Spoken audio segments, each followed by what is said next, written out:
Neat JEE విద్యార్థులకు శుభవార్త. IIT medical entrance లో ర్యాంకులు సీట్లు సాధించేందుకు Kota digital study material WhatsApp ద్వారా పొందండి. WhatsApp number 9849016661. Fight talk with Lalit Kumar.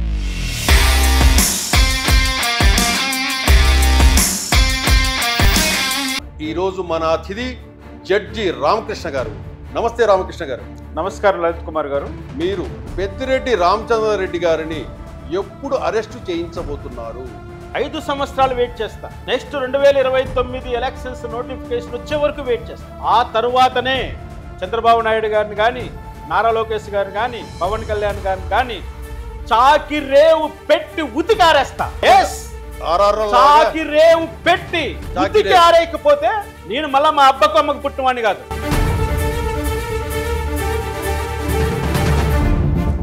Pawan Kalyan కి రామచంద్రారెడ్డి గారికి ఏంటి సంబంధం? పెద్దిరెడ్డి అక్రమాల చిట్టా ఓపెన్ చేస్తున్నాను, పెద్దిరెడ్డిని అరెస్ట్ చేయబోతున్నామంటూ మొట్టమొదటిసారిగా ప్రకటన చేసినటువంటి వ్యక్తి కూడా పవన్ కళ్యాణ్. మరి పవన్ కళ్యాణ్కు పెద్దిరెడ్డి మధ్య జరిగినటువంటి రాయబారం, ఆ రాయబారం చేసినటువంటి వ్యక్తి చిరంజీవి.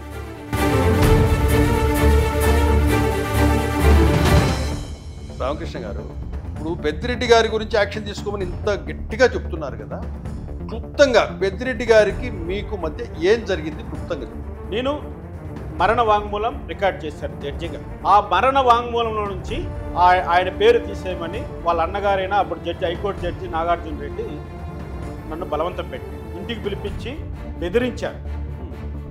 నేను వాళ్ళ బెదిరింపులకు లొంగకపోతే నా పైన భౌతిక దాడి చేశాను. భౌతిక దాడి చేస్తూ నన్ను కులం పేరుతో ఎలా దూషించాడంటే, మాలమాదిగ నా కొడకల్లారా, మీ ఆడాలను మీ అటువంటిది మా పైన కేసులు పెడతావు ఇక్కడ అంటూ వాడు బెదిరిస్తే, ఇప్పుడు ఒక అనుమానం వేస్తుంది, వీళ్ళు ఎవరినైతే అరెస్ట్ చేస్తాము, తాట తీస్తాము, తోలు తీస్తామని ప్రకటించారో ఎన్నికల సమయంలో గత 5 ఏళ్ళు, ఇప్పుడు ఒక అనుమానం కలుగుతా ఉంది. కొడాలి నాని ఇంతవరకు అరెస్ట్ కాదు, వల్లభనేని వంశీ ఇంతవరకు అరెస్ట్ కాదు, పోసాని కృష్ణమురళి, ఇట్లా చెప్పుకుంటూ పోతే చివరికి వీళ్ళు శ్రీరెడ్డిని కూడా అరెస్ట్ చేసుకునే లేని స్థితిలో ఉందా కూటమి ప్రభుత్వం అని అనిపిస్తుంది. వాళ్ళను ఎంట్రుక పీకుతావా, ఎత్తి రాజమండ్రి జైల్లో వేస్తావా, అది చెయ్యి, లేకపోతే సన్యాసం తీసుకో. చంద్రబాబు నాయుడు సన్యాసం తీసుకో. వయసు ఉడుకుపోయిన నీకు నీ రక్తంలో ఉడుకుతనం లేదు, చచ్చుపడిన నీ నరాలు ఏమీ చేయలేవు. ఇప్పుడు టీడీపీ కూటమి నాయకులే వైసీపీ వాళ్లతోనే కలిసి బిజినెస్లు చేస్తున్నారు. అదేదో సామెత చెప్పినట్లుగా కళ్ళు మూసుకొని పిల్లి పాలు తాగితే ప్రపంచం చూడలేదనుకుంటున్నారు. మీ చీకటి ఒప్పందాలు, మీరు వైసీపీ నాయకులతో కలిసి చేస్తున్నటువంటి మీ ప్రయత్నాలు నిన్న లేక మన గౌతు లక్షణ విగ్రహావిష్కరణలో చూసాం.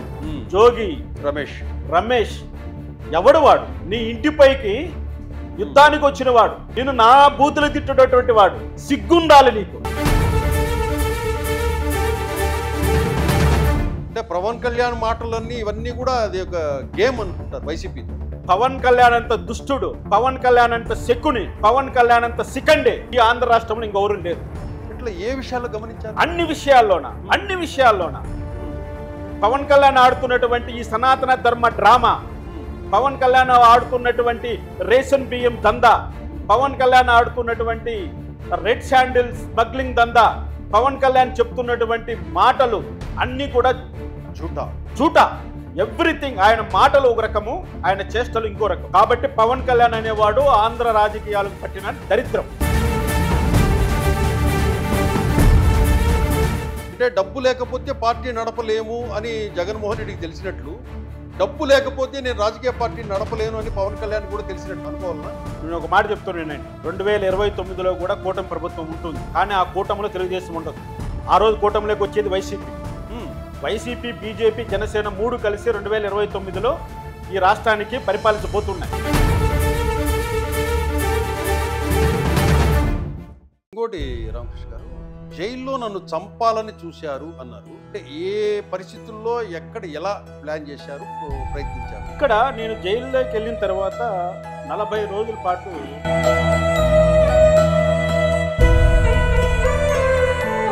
ఇప్పటికీ కూడా మీకు పార్టీ తరపు నుంచి ఏదైనా ఫైనాన్షియల్ గా హెల్ప్ ఏదైనా టీడీపీ వాళ్ళు చేశారా? మీరు అడిగారు కాబట్టి వాస్తవం చెప్తున్నా, నారా లోకేష్ గారు మాత్రం పర్సనల్ గా ఆయన అడిగి 4 సార్లు అడిగి వెరీ గుడ్. నన్ను ఆదుకున్నాను. నేను ఇప్పటికి కూడా నారా లోకేష్ మా నాయకుడు నేను ఎందుకంటానంటే మాట్లాడే వాళ్ళే లేరు. అటువంటి సందర్భంలో ఆయన ఆదుకుంటాను. ఎలా మర్చిపోతామండి, ఎలా మర్చిపోతాం? అందుకే నేనైతే ఆయన చిన్నవాడైనా నాకంటే వయసులో నేను ఆయన కాళ్ళు పట్టుకుంటాను.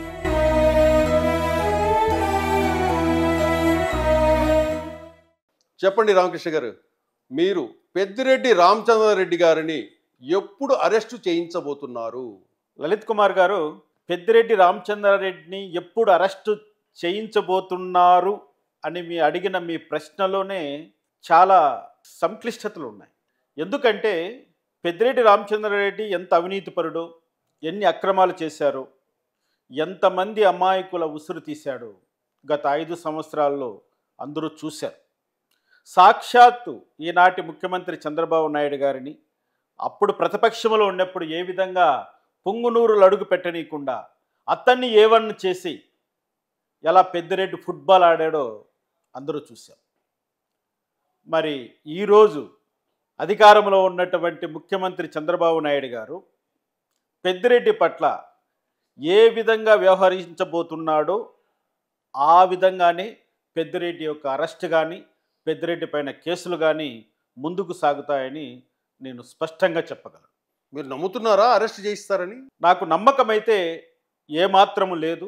పెద్దిరెడ్డి పట్ల చంద్రబాబు నాయుడుకు ఉన్నటువంటి మిత్రత్వమో లేదా సహచరిగా ఆయనకున్నటువంటి ఒక భావన పెద్దిరెడ్డికి ఈరోజు ఇంకా 6 నెలల సమయం అయినప్పటికీ కూడా అటువైపు కన్నెత్తి చూడడానికి కూడా కూటమి ప్రభుత్వము ప్రయత్నం చేయట్లేదు. అందుకే నేను ఒక సందర్భంలో అన్నాను, ఉమ్మడి చిత్తూరు జిల్లాలోకి కూటమి ప్రభుత్వం ప్రవేశించాలంటే పెద్దిరెడ్డి దగ్గర నుంచి పర్మిషన్ కావాలా, లేదా వీసాలు కావాలా, పాస్పోర్ట్లు కావాలని కూడా నేను ప్రశ్నించాను. అయినప్పటికీ ఇంతవరకు కూడా ఎటువంటి సంకేతాలు రావట్లేదు. ఎటువంటి సంకేతాలు? మదన్పల్లి ఫైల్స్ చూసాం, ఎంత దారుణం అందరూ చూసాం. 44,000 ఎకరాల భూమిని దోచేసినటువంటి పెద్దిరెడ్డి ఆయన అనుచరుల పైన పెట్టినటువంటి ఆ కేసు ఎక్కడ వేసిన గొంగలు అక్కడే ఉందా అని చెప్పడం కన్నా అసలు కోల్డ్ స్టోరేజ్లో పెట్టేశారని చెప్పడమే ప్రజలకు అర్థమవుతుంది. ఇక్కడ చంద్రబాబు నాయుడు గారు కానీ అతని మీద యాక్షన్ తీసుకోవాలంటే భయపడుతున్నాడని అనుకోవాలన్నా?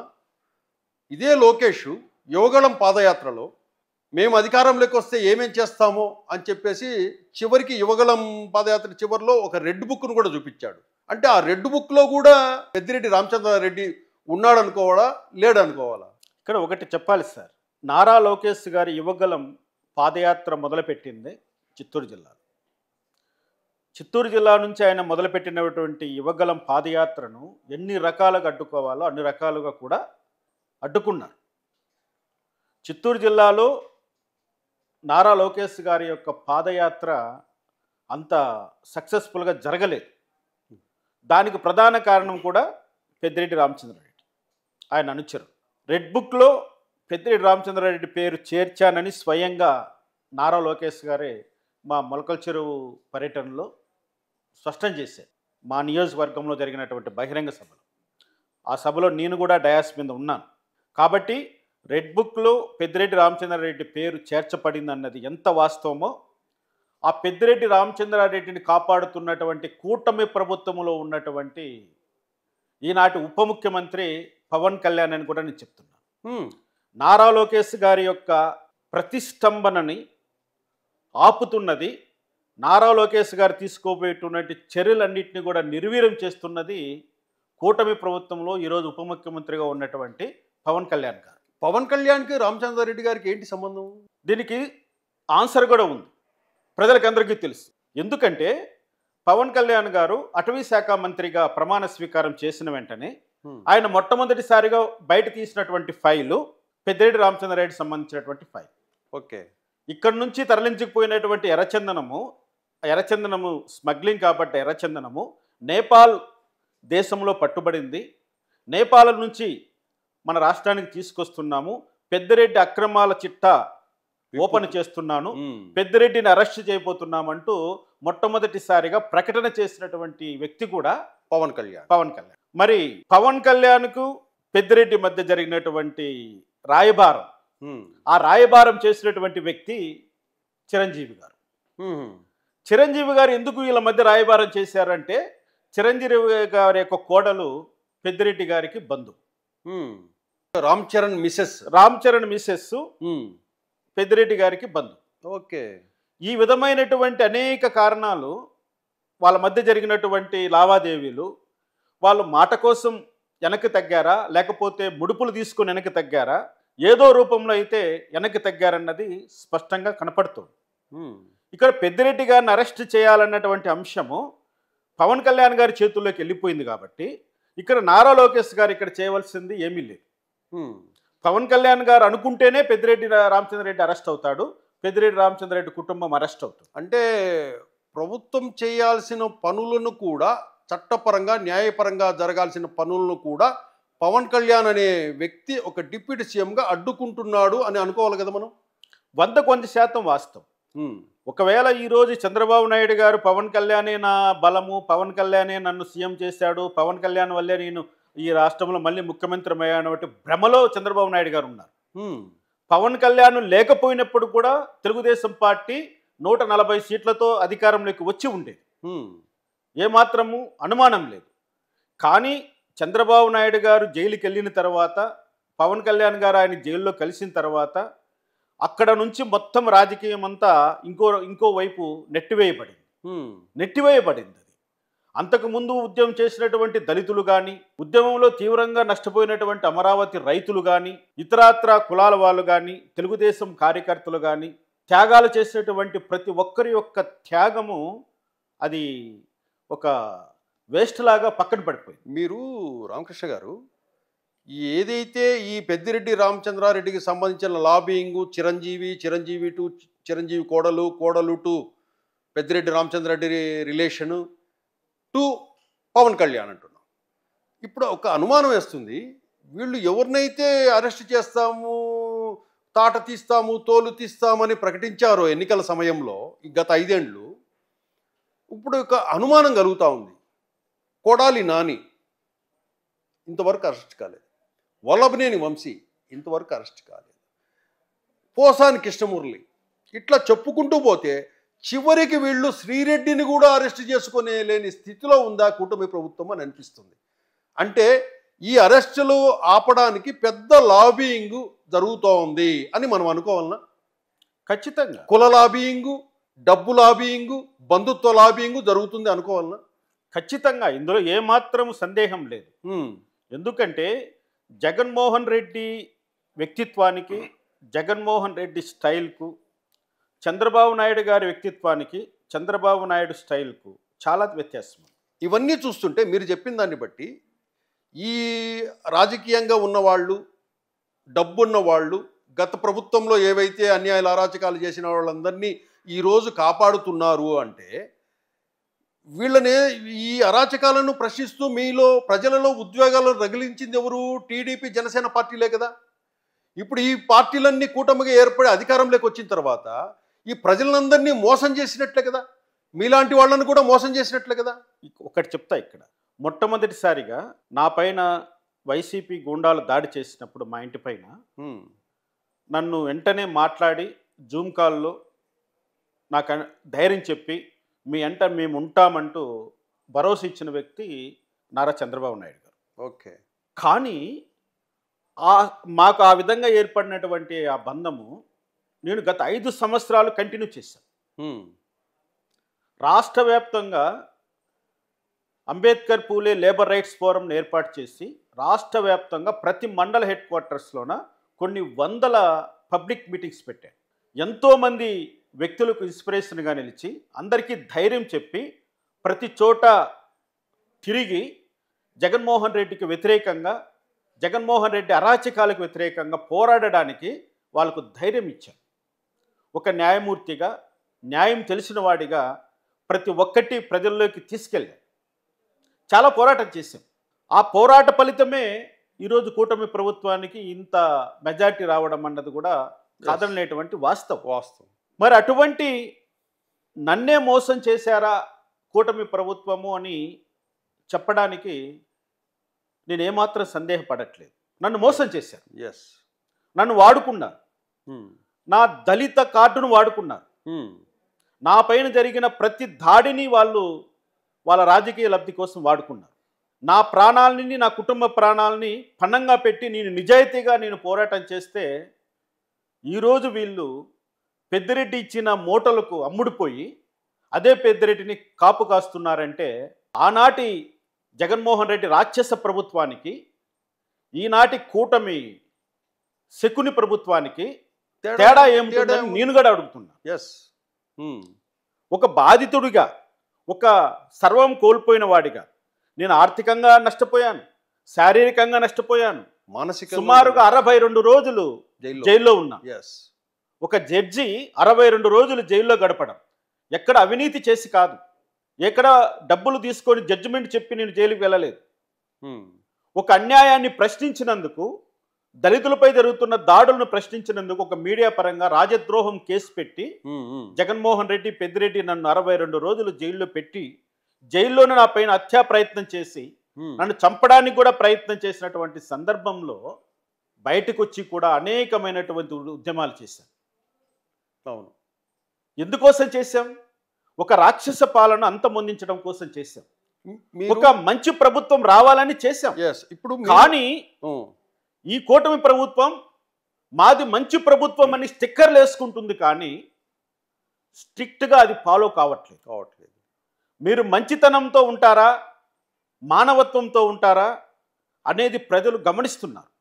మీరేదో 2049, 2047 విజన్ అంటూ వెళ్తున్నారు, కానీ ఆ విజన్ తర్వాత చూసుకుందాం. ప్రస్తుతానికి 5 సంవత్సరాల వైసీపీ పరిపాలనలో జరిగిన నష్టాన్ని ఎలా మీరు పూరిస్తారో అది చెప్పండి. మాకు నష్టపోయిన ప్రజానికాన్ని ఎలా ఓదారుస్తారో అది చెప్పండి. ఎవరికి కావాలి మీ తొక్కలో 2047 విజన్? చచ్చేవాడెవడు, బతికేవాడెవడు? నేను అంటున్నా తొక్కలో విజన్ అని అంటున్నా, పనికిరాని చెత్త మాట అంటున్నాను. పరిపాలన చేత కాక ప్రజలను డైవర్ట్ చేసేటువంటి ప్రక్రియ అని నేను చెప్తున్నాను. మీరు అరెస్ట్ చేయాల్సిన వాడిని అరెస్ట్ చేయండి, మీ భార్యను అరరాని మాట్లాడినటువంటి కొడాలి నానిని అరెస్ట్ చేయండి, వలభనేని వంశీని అరెస్ట్ చేయండి, పోసాని కృష్ణమురళిని అరెస్ట్ చేయండి, శ్రీరెడ్డిని అరెస్ట్ చేయండి, రోజాని అరెస్ట్ చేయండి. వాళ్ళని అరెస్ట్ చేయకుండా దళిత బిడ్డలు వాడిని వీడిని అరెస్ట్ చేసి నందిగం సురేష్ లాంటి వాళ్ళను, లేకపోతే రాజ్పాల్ లాంటి వాళ్ళను, లేకపోతే RRR పైన ఏదో అక్రమంగా దాడి చేశాడని చెప్పుకుంటున్నటువంటి ఇంకొక విజయపాల్ అన్న పోలీస్ ఆఫీసర్ పైన, దళితుల పైన మీ దహనకాండను తగ్గించి చేతనైతే మీ కమ్మోళ్ళని కుళ్ళపరచండి. నేను స్పష్టంగా చెప్తున్నా, మీ కమ్మ వాళ్ళు, నీ కులస్తులు, నీతో పెంచి పోషించబడ్డటువంటి వాళ్ళు, లోకేష్ గారి పుట్టికనే ప్రశ్నించినటువంటి దుర్మార్గులు వాళ్ళు, వాళ్ళను ఎంట్రుక పీకుతావా, ఎత్తి రాజమండ్రి జైల్లో వేస్తావా? అది చెయ్యి, లేకపోతే సన్యాసం తీసుకో. చంద్రబాబు నాయుడు సన్యాసం తీసుకో. వయసు ఉడికిపోయిన నీకు నీ రక్తంలో ఉడుకుతనం లేదు, చచ్చుపడిని నీ నరాలు ఏమీ చేయలేవు. వెంటనే లోకేష్ గారిని సీఎం చేయి, లేకపోతే లోకేష్ గారు రాహుల్ గాంధీ లాగా దేశంలో నిలబడిపోతాడు. ఆ రోజు ఏదైతే సోనియా గాంధీ తప్పు నిర్ణయంతో మన్మోహన్ అనేసి ఒక బొమ్మను పెట్టి పరిపాలన చేసి రాహుల్ గాంధీకి రాజకీయ జీవితం లేకుండా చేసేసింది, అటువంటి తప్పు చంద్రబాబు నాయుడు కూడా చేయకూడదు. ఏదైతే ఉత్తరప్రదేశ్లో అఖిలేష్ యాదవ్ని ఏ విధంగా ములాయం సింగ్ యాదవ్ తీసుకొచ్చి ఆయన సీఎం చేసి ఆయనకు ఆ విధమైనటువంటి ఈరోజు ఆయన పోరాటం చేయడానికి నిలబడుకోగలిగాడు, ఆ విధంగా నువ్వు నారా లోకేష్ గారికి ముఖ్యమంత్రి పదవి ఇవ్వాలి. లేదా నీ దత్తపుత్రుడో నీకు పుత్రుడు అనుకుంటావా అనుకో. నేను పవన్ కళ్యాణ్ అంటున్నాను, పవన్ కళ్యాణ్ నువ్వు దత్తపుత్రుడిగా స్వీకరిస్తే స్వీకరించుకో. పవన్ కళ్యాణ్, రామకృష్ణ గారు, ఆ 5 ఏళ్ల అరాచక పాలనలో మీకు జరిగిన అన్యాయము ఇతరత్ర చాలా అన్నీ కూడా పవన్ కళ్యాణ్ నేరుగా చూశాడు. ఎన్నికల చివరి సమయంలో కూడా ఒక డైలాగ్ అన్నాడు, జగన్ నిన్ను అదం పాతాళాన్ని తొక్కేస్తానన్నాడు, అలాగే కొన్ని సందర్భాల్లో చెప్పు తీసుకొని కొడతాను అని వైసీపీ ఎమ్మెల్యే అన్నాడు. అటువంటి పవన్ కళ్యాణ్ ఇప్పుడు ఈ పెద్ద పెద్ద వాళ్లకు జగన్కు కోటరీగా ఉన్న వాళ్ళని రక్షించేందుకు ఈ లాబింగ్ నడుపుతా అంటే నాకే ఆశ్చర్యం వేస్తుంది వాళ్ళని రక్షించేదానికి. ఇక్కడ ఒకటి గమనించాలండి, అధికారం లేనంత వరకు ప్రతి ఒక్కడు ఆవేశపరుడే. ఆ అధికారంలోకి వచ్చిన తర్వాత ప్రతి ఒక్కడు అవినీతిపరుడే. ఆవగింజంత అవినీతి ముందర అనకొండంత నీతి కూడా నిలబడలేదు. మీరు చెప్పే మాటలు, మీరు బోధించిన సూక్తులు, మీరు ప్రజలను రెచ్చగొట్టిన విధానం ఒకప్పటి మాట. ఇప్పుడు అధికారములో ఉంటూ మీరు చేస్తున్నది చేతగానితనం కాదు, అది మీ చేతగాక కాదు.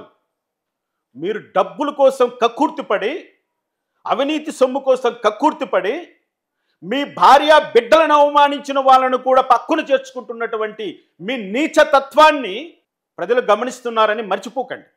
మీరు ఎంత చేసినా, పేపర్ మూలకంగా ఎన్ని సూక్తులు చెప్పినా, ఎన్ని పథకాలు తీసుకొచ్చినా, మేము ఎంత అభివృద్ధి మాట మాట్లాడినా ప్రజలకు అవేవీ అవసరం లేదు. ఈరోజు ప్రజలు తన కాళ్ళ మీద తాను బ్రతకగలుగుతున్నాడు. మీరిచ్చే సంక్షేమ పథకాలన్నీ కూడా మురికి గుంటలో పోసినటువంటి పథకాలే. ప్రతి ఒక్కడు సంపాదిస్తున్నాడు, ప్రతి ఒక్కడు తన భార్య పిల్లలను గౌరవంగా బ్రతికించుకోగలుగుతున్నాడు. ఒక్క టికెట్కు 1200-1300 రూపాయలు ఖర్చు పెట్టి ఒక సినిమా చూస్తున్నారు ఈరోజు ప్రజలు. ఆఫ్టర్ ఆల్ మీరు ఇచ్చే 20-30 రూపాయలు ప్రజలకు ఓడికి లెక్కలేదు. కానీ ప్రజలు కోరుకుంటున్నది ఏంటంటే, ప్రజలను దుర్మార్గంగా అణిచివేసి ప్రజలపైన అకృత్యాలు చేసినటువంటి వైసీపీ నాయకుల పీచ మనచాలనే ప్రజలు కోరుకుంటున్నారు. కానీ ఈ అభివృద్ధి ఎవరికి కావాలని అభివృద్ధి? ఇంకో విషయం ఏంటంటే రామకృష్ణ గారు, ఇప్పుడు ఏదైతే ఈ వైసీపీ మీద ఎమ్మెల్యేలు ఏదో అరాచకాలు అని చెప్పేసి టీడీపీ నాయకులు, కూటమి నాయకులు గెలిచారు కదా, ఇప్పుడు టీడీపీ కూటమి నాయకులే వైసీపీ వాళ్ళతోనే కలిసి బిజినెస్లు చేస్తున్నారు, వైసీపీ వాళ్ళకే కాంట్రాక్ట్లు ఇస్తున్నారు. ఎట్లుందంటే పరిస్థితి, ఇప్పుడు జనాలు ఎట్లున్నారంటే ఆశ్చర్యపోతున్నారు. అరే ఆ రోజు చంద్రబాబు నాయుడు ఏం చెప్పాడు, పవన్ కళ్యాణ్ ఏం చెప్పాడు, లోకేష్ ఏం చెప్పాడు, ఏదో చేస్తానన్నాడు, చివరికి ఏమిటి ఎవరు ఏది అరెస్ట్ కావటం లేదు, ఇన్ని సంవత్సరాలు అయిపోయిందని టీడీపీ కార్యకర్తలు, జనసేన కార్యకర్తలు కూడా ఆవేదన వ్యక్తం చేస్తా సోషల్ మీడియాలో కడిగి పారేస్తున్నారు. వాళ్ళకి ఇప్పటికి కూడా కడుపు రగిలిపోతూ ఉంది, టీడీపీ కార్యకర్తల్లో చాలామందికి, జనసేన కార్యకర్తల్లో చాలామంది కూడా. కానీ ఆ కార్యకర్తల ఉద్వేగాలను వాటిని కూడా వీళ్ళు లాబింగ్కి ఉపయోగించుకుని వాళ్ళని అణిచివేస్తున్నారు, వాళ్ళను మోసం చేశారు, వాళ్లకు ద్రోహం చేశారని అనుకోవచ్చా మనం? 100% తెలుగుదేశం పార్టీ నాయకత్వం కార్యకర్తలని మోసం చేసింది, కార్యకర్తలకి తీరని ద్రోహం చేసింది. మేము ఆ రోజు నిన్ను గెలిపించింది నిన్ను అభివృద్ధి చేస్తామని కాదు, ఈ అరాచకాలని అరికడతామని. అటువంటి అరాచకవాదులతో కలిసి నువ్వు ప్రయాణం చేస్తావని మేము ఎప్పుడు ఊహించలేదు. అదేదో సామెత చెప్పినట్లుగా కళ్ళు మూసుకొని పిల్లి పాలు తాగితే ప్రపంచం చూడలేదనుకుంటున్నారు. మీ చీకటి ఒప్పందాలు, మీరు వైసీపీ నాయకులతో కలిసి చేస్తున్నటువంటి మీ ప్రయత్నాలు నిన్న లేక మన గౌతు లక్షణ విగ్రహావిష్కరణలో చూసాం. జోగి రమేష్ ఎవడు వాడు? నీ ఇంటిపైకి యుద్ధానికి వచ్చిన వాడు, నేను నా బూతులు తిట్టేటటువంటి వాడు. సిగ్గుండాలి నీకు. అటువంటి వాడిని పక్కన పెట్టుకొని నీ మంత్రులు, నీ ఎమ్మెల్యేలు కార్యక్రమాలు చేసి ఓపెన్ టాప్ జీపులో ఊరేగుతుంటే ఇంకా నిన్నెందుకయ్యా వెనకేసుకొచ్చి మేమంతా జైలు పాలయ్యాం, మేమెందుకయ్యా నువ్వు జైల్లో ఉంటే కన్నీళ్ళు పెట్టుకున్నాం, మా ప్రయత్నం ఇంత వృధా అయిపోయిందని మేము ఈరోజు ఎందుకు గుండెలు బాదుకోవాల్సి వస్తుంది? ఒక్కసారన్నా నీ గుండెల మీద చేసుకొని ఆలోచించి చంద్రబాబు నాయుడు అని చెప్తున్నా. నువ్వు చరిత్రలో నిలిచిపోవాలని నువ్వు అనుకుంటున్నావు. చరిత్ర నిన్ను ఎప్పుడు మర్చిపోదు. ఏ రూపంలో మర్చిపోదంటే ఎన్నుపోటుదారుడుగా నిన్ను మర్చిపోదు, అది గుర్తుపెట్టుకోండి. ఒకప్పుడు ఎన్నుపోటుతో ముఖ్యమంత్రి అయ్యావు, ఈరోజు మాకు ఎన్నుపోటు పరిచి మరోసారి ముఖ్యమంత్రి అయ్యావు. నేను ఇదే స్పష్టంగా చెప్పదలుచుకుంటున్నా. అంటే కొద్ది రోజులు ఆగుదాము రామకృష్ణ గారు, ఇంకా 4 సంవత్సరాలు ఉంది కదా, ఇప్పటికే 6 నెలలు అయింది అంతే ప్రభుత్వం ఏర్పడి. మీరు ఈ విషయాన్ని లోకేష్ గారి దృష్టికి ఏమైనా తీసుకెళ్లారా, అడిగారా వెళ్ళి? నేను పర్సనల్గా లోకేష్ గారిని కలవడం జరిగింది. ఆ రోజు లోకేష్ గారితో ఆయన నన్ను ఒకే మాట అడిగాడు, సార్ మీకేం కావాలి అని అడిగాడు. నేను ఒకటే కోరాను, పెద్దిరెడ్డి రామచంద్రారెడ్డిని ఎప్పుడు జైల్లో పెడతారు, ఆ రోజే నాకు న్యాయం జరిగినట్లు లెక్క. దానికి ఏమంటాడు లోకేష్? సార్ ఖచ్చితంగా పెద్దిరెడ్డి రామచంద్రారెడ్డిని అరెస్ట్ చేస్తాం, పెద్దిరెడ్డి అక్రమాలపైన విచారణ చేస్తాం, వదిలిపెట్టే ప్రశ్నే లేదు అని కూడా ఆ రోజు ఆయన నాకు చెప్పాడు. మీరు అడిగి ఎన్ని రోజులు అవుతుంది? దగ్గర 4 నెలలు అవుతుంది. 4 months అవుతుంది. 4 months అవుతుంది. 4 months అవుతుంది. ఇంతవరకు లేనే లేదు. ఆయన నేను మెసేజ్ పెట్టాను, ఆయన ఒక మెసేజ్ ఇచ్చాడు. నేను అది ఓపెన్ చేయాలనుకోవట్లేదు, చేయాల్సి వస్తే చేస్తా. మీరు అతనికి చేస్తా. మీరు పెట్టారా అతను పెట్టాడా? నేను పెట్టాను మెసేజ్, దానికి రిప్లై ఇచ్చాడు. సమయం వచ్చినప్పుడు ఖచ్చితంగా నేను చెప్తాను. ఎందుకంటే నా పోరాటం మొన్నటిది కాదు. అవును, 2012వ సంవత్సరం నుంచి ఈ రెడ్ల అకృత్యాలపైన పోరాటం చేస్తున్నాను. రాయచోట్లో జరిగినటువంటి justice CV Nagarjuna Reddy episode నుంచి, భారత పార్లమెంట్లో పెట్టినటువంటి మహాభియోగ తీర్మానం కాడ నుంచి 106 మంది ఎంపీలను ఒక్క తాటిపైకి తీసుకొచ్చి నేను ఎప్పుడైతే ఇంపీచ్మెంట్ మూవ్ చేశానో ఆ రోజు నుంచి ఈనాటి వరకు నేను పోరాటం చేస్తున్నటువంటి తీరులో ఎక్కడ కూడా కాంప్రమైజ్ ఉండదు. ఇప్పుడు కూడా నేను నారా లోకేష్ గారు అంటే నాకు చాలా గౌరవం. నారా లోకేష్ గారి కమిట్మెంట్ అంటే నాకు చాలా ఇష్టం. ఏదైనా చేయగలిగితే నారా లోకేష్ తప్ప చంద్రబాబు నాయుడు చేయలేడు, పవన్ కళ్యాణ్ చేయలేడు. అందుకే నేను మొదట్లోనే అన్నా, నారా లోకేష్ ఎప్పుడైతే సీఎం అవుతాడో ఈ రాష్ట్రానికి అప్పుడే ఈ ఎదవలకందరికీ కూడా సరైన ట్రీట్మెంట్ లభిస్తుంది. కానీ పవన్ కళ్యాణ్ ఈ ప్రభుత్వంలో ఉన్నంత వరకు వైసీపీ వాళ్ళపైన ఈగ వాలదు. అంటే పవన్ కళ్యాణ్ మాటలన్నీ ఇవన్నీ కూడా అది ఒక గేమ్ అనుకుంటారు వైసీపీతో.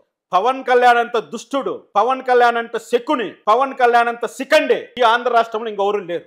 ఇట్లా ఏ విషయాల్లో గమనించారు? అన్ని విషయాల్లోనా పవన్ కళ్యాణ్ ఆడుతున్నటువంటి ఈ సనాతన ధర్మ డ్రామా, పవన్ కళ్యాణ్ ఆడుతున్నటువంటి రేషన్ బియ్యం దందా, పవన్ కళ్యాణ్ ఆడుతున్నటువంటి రెడ్ శాండిల్ స్మగ్లింగ్ దందా, పవన్ కళ్యాణ్ చెప్తున్నటువంటి మాటలు అన్నీ కూడా జూటా. ఎవ్రీథింగ్. ఆయన మాటలు ఒక రకము, ఆయన చేష్టలు ఇంకో రకం. కాబట్టి పవన్ కళ్యాణ్ అనేవాడు ఆంధ్ర రాజకీయాలకు పట్టిన దరిద్రం. ఆ రోజు చిరంజీవి ఏ విధంగా అయితే రాజశేఖర రెడ్డి ప్రభుత్వాన్ని అధికారంలో తీసుకురావడం కోసం పార్టీని పెట్టి కృషి చేసి తర్వాత అదే కాంగ్రెస్ లో తన పార్టీని విలీనం చేశాడో ఆ విధంగానే ఈ రోజు బీజేపీ కోసం ఈ పవన్ కళ్యాణ్ పనిచేస్తున్నాడు అనేది అందరికీ తెలుసు. బీజేపీ ప్రభుత్వమే చంద్రబాబు నాయుడిని జైల్లో పెట్టించిందని అందరికీ తెలుసు. బీజేపీ ప్రభుత్వమే ఆంధ్ర రాష్ట్ర అభివృద్ధిని అడ్డుకునిందని అందరికీ తెలుసు. బీజేపీ ప్రభుత్వమే నవ్యాంధ్రకు స్పెషల్ స్టేటస్ ఇవ్వలేదని ప్రజలకు అందరికీ తెలుసు. బీజేపీ ప్రభుత్వమే ఉత్తరాఖండ్కి ఇచ్చినటువంటి వెసులుబాటును కానీ ఉత్తరాంధ్రకి ఇవ్వాల్సినటువంటి రాయలసీమకి ఇవ్వాల్సినటువంటి ప్యాకేజీలన్నీ తొక్కి పెట్టిందని అందరికీ తెలుసు. స్టీల్ ఫ్యాక్టరీని రాకుండా చేసిందని తెలుసు. ఏ అభివృద్ధిని కూడా జరగనీయకుండా ఆంధ్ర రాష్ట్రాన్ని అనాథగా తొక్కి పెట్టింది వాళ్ళ రాజకీయ స్వార్థం కోసం అనేది అందరికీ తెలుసు. అటువంటి బీజేపీ కోసం ఒకప్పుడు ఏదో లడ్డూలు అంటూ ఆయన ఒక డైలాగ్, పాచిపోయిన లడ్డూలు ఇస్తారంటూ మాట్లాడినటువంటి ఆ వ్యక్తి ఒకప్పుడు అంబేద్కర్ నాకు చాలా అన్న వ్యక్తి, నేను ఒక చెగువేరా అన్నటువంటి వ్యక్తి ఈ రోజు ఇన్ని రకాలైనటువంటి వేషాలు వేసుకుంటూ సినిమా షూటింగ్లు చేసుకుంటూ ఒక ఉప ముఖ్యమంత్రిగా ఉంటూ ఈరోజు హైదరాబాద్లో షూటింగ్ చేసుకుంటున్నాడు ప్రజలను గాలి కుదిలిపెట్టి. నేను అందుకే అంటున్నాను, ఉప ముఖ్యమంత్రిగా పవన్ కళ్యాణ్ ఉన్నంత వరకు రేపో మాపో వాళ్ళ అన్న కూడా క్యాబినెట్లో చేరబోతున్నాడు. ఈ రాష్ట్రాన్ని సంకనాకించడానికి అన్నదమ్ములు ఇద్దరు కంకణం కట్టుకుని ఈరోజు వస్తున్నారు ఆంధ్ర రాష్ట్రంలోకి. చంద్రబాబు నాయుడు గారికి ఏమాత్రము వాళ్ళను కంట్రోల్ చేసే శక్తి లేదు. వాళ్ళు చేసేటువంటి అరాచకాలు, వాళ్ళు దోచుకున్నటువంటి డబ్బులు ఎన్నికి వచ్చే ప్రశ్నే లేదు. అందుకే అంటున్నా, పవన్ కళ్యాణ్ ఆంధ్రప్రదేశ్ నుంచి తరిమి కొట్టే వరకు ఆంధ్రప్రదేశ్ ఎటువంటి అభివృద్ధికి నోచుకోదు. మా పెద్దిరెడ్డి రామచంద్రారెడ్డి లాంటి వాళ్ళు కూడా కటకలాలు లెక్క పెట్టరు. పేర్ని నాని అరెస్ట్ కాడు. ఎందుకంటే అన్ని ఈక్వేషన్స్ తో ఆయన ముందుకెళ్తున్నాడు పవన్ కళ్యాణ్. అదేది కూడా ప్రజామోదం కాదు. నేను ఇప్పుడే ఒకటే మాట అంటున్నా, నీకు దమ్ముంటే అంటే దేనికోసం పవన్ కళ్యాణ్ అడ్డుకుంటాడు? డబ్బు కోసమా లేకపోతే దేనికోసం? ఏదో ఒక లాభం కోసం అడ్డుకోవాలి కదా. డబ్బు కోసమే 100% డబ్బు కోసమే. అంటే డబ్బు లేకపోతే పార్టీ నడపలేము అని జగన్మోహన్ రెడ్డికి తెలిసినట్లు, డబ్బు లేకపోతే నేను రాజకీయ పార్టీని నడపలేను అని పవన్ కళ్యాణ్ కూడా తెలిసినట్టు అనుకోవాలనా? నేను ఒక మాట చెప్తున్నానండి, 2029లో కూడా కూటమి ప్రభుత్వం ఉంటుంది. కానీ ఆ కూటమిలో తెలుగుదేశం ఉండదు. ఆ రోజు కూటమిలోకి వచ్చేది వైసీపీ. వైసీపీ, బీజేపీ, జనసేన 3 కలిసి 2029లో ఈ రాష్ట్రానికి పరిపాలించబోతున్నాయి. ఇంకోసారి చెప్పండి క్లియర్గా. 2029లో కూటమి ప్రభుత్వమే ఉంటుంది. 2029లో కూటమిలో టీడీపీ ఉండదు. కూటమిలో టీడీపీ అనేది ఉండదు. ఆ కూటమిలో చేరేది ఎవరు? YCP, Janasena, BJP. YCP, Janasena, బీజేపీలు కలిసి అధికారంలోకి వస్తాయి. వాళ్ళకి అదే రూట్ మ్యాప్ తో వాళ్ళు వెళ్తున్నారు. పవన్ కళ్యాణ్ ఒక రూట్ మ్యాప్ అడిగాడు బీజేపీని, గుర్తుందో లేదో? అవును, నాకు రూట్ మ్యాప్ వస్తుంది, ఆ రూట్ మ్యాప్ ప్రకారమే నేను వెళ్తానన్నాడు. ఆ రూట్ మ్యాప్ ప్రకారమే ఆయన వెళ్తున్నాడు.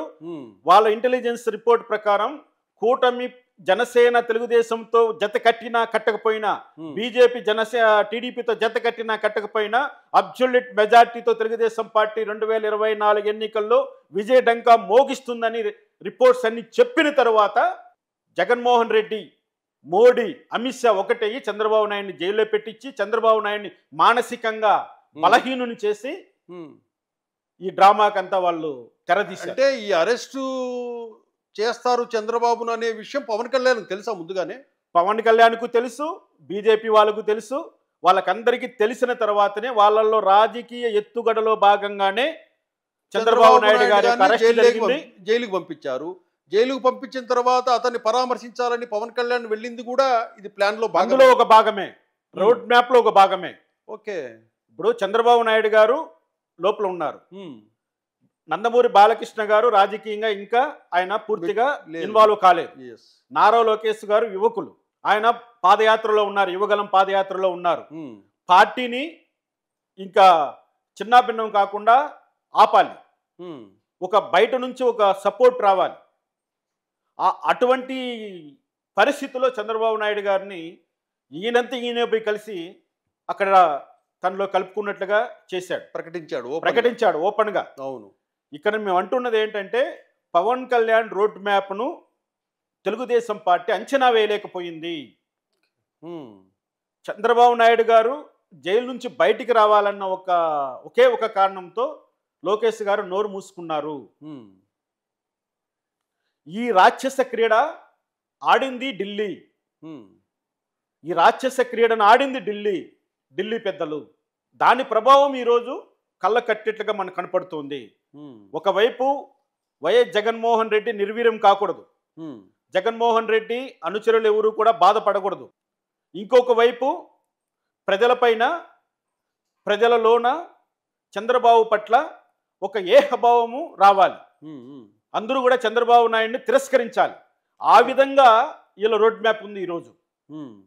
అందుకనే కూటమి ప్రభుత్వం అడ్డం పెట్టుకొని ఈ విధంగా కొంతమంది ఉత్తరాంధ్రలో అయితే విజయసాయి రెడ్డి, రాయలసీమలో అయితే పెద్దిరెడ్డి రామచంద్రారెడ్డి, వీళ్ళందరూ కూడా బీజేపీలో టచ్లో ఉన్నటువంటి పెద్దలు.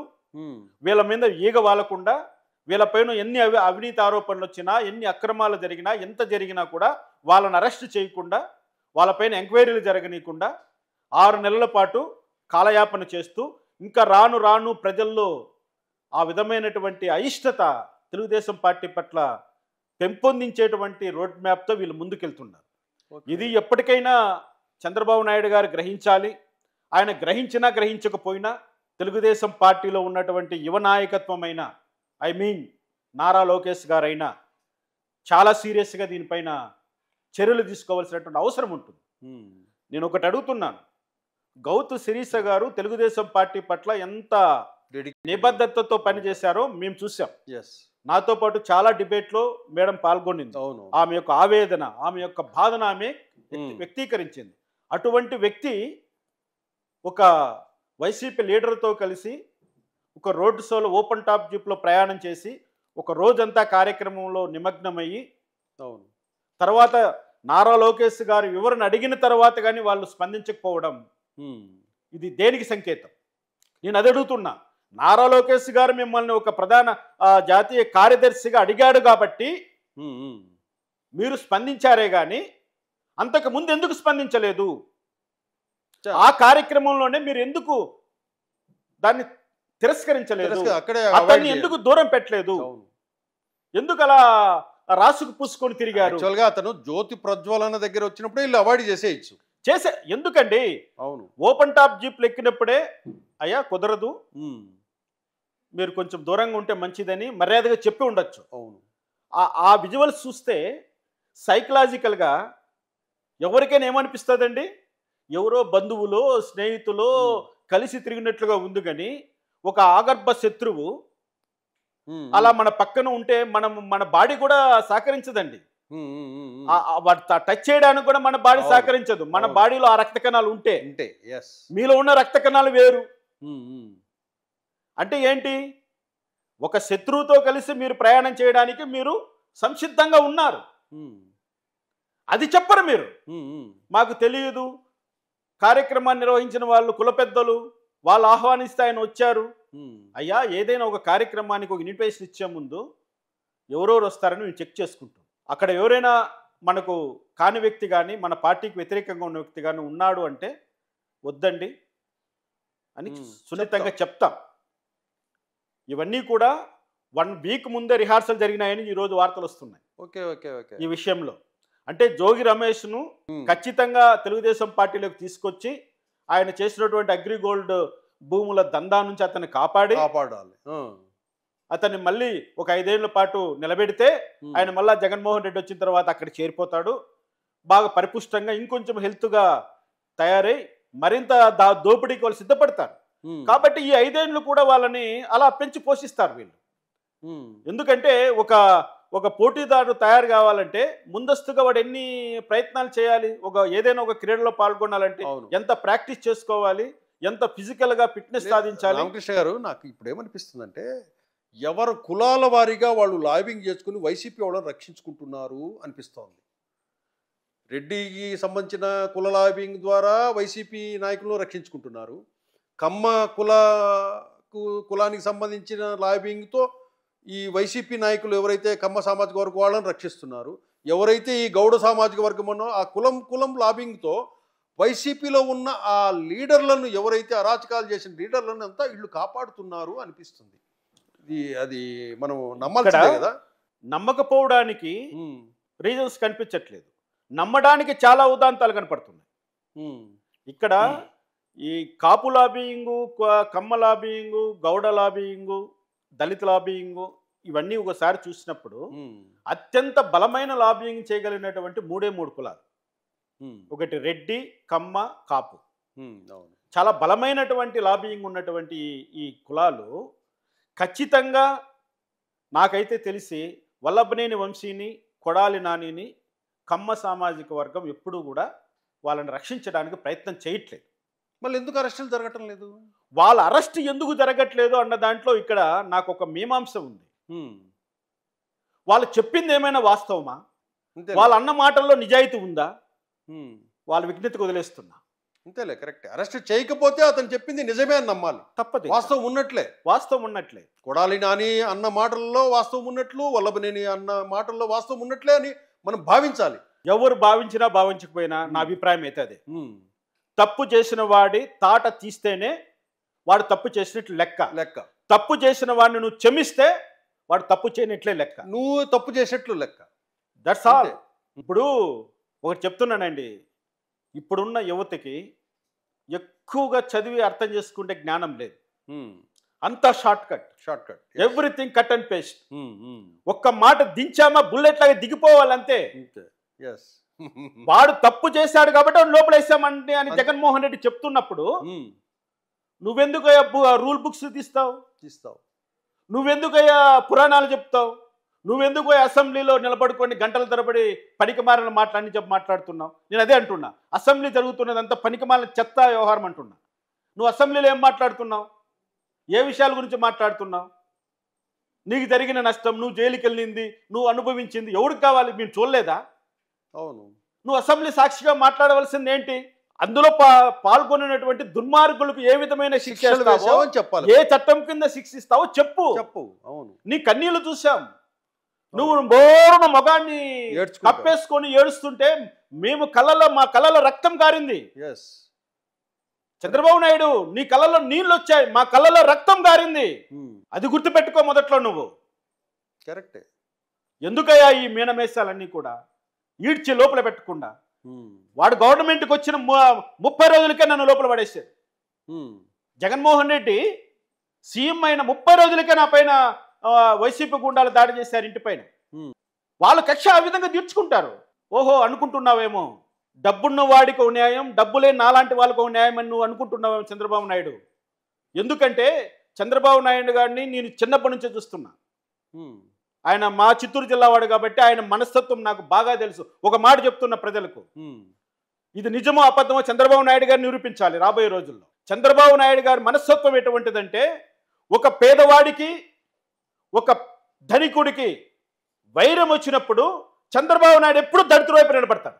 ఇది ఆయన సైకలాజికల్గా, ఆయన మనస్తత్వాన్ని చదివిన ఒక మనస్తత్వ శాస్త్రవేత్తగా, ఒక సైకాలజీలో ఎక్స్పర్ట్ అయిన నేను చెప్తున్నా. అది నిజమా కాదు ఈరోజు చంద్రబాబు నాయుడు నిరూపించాలి.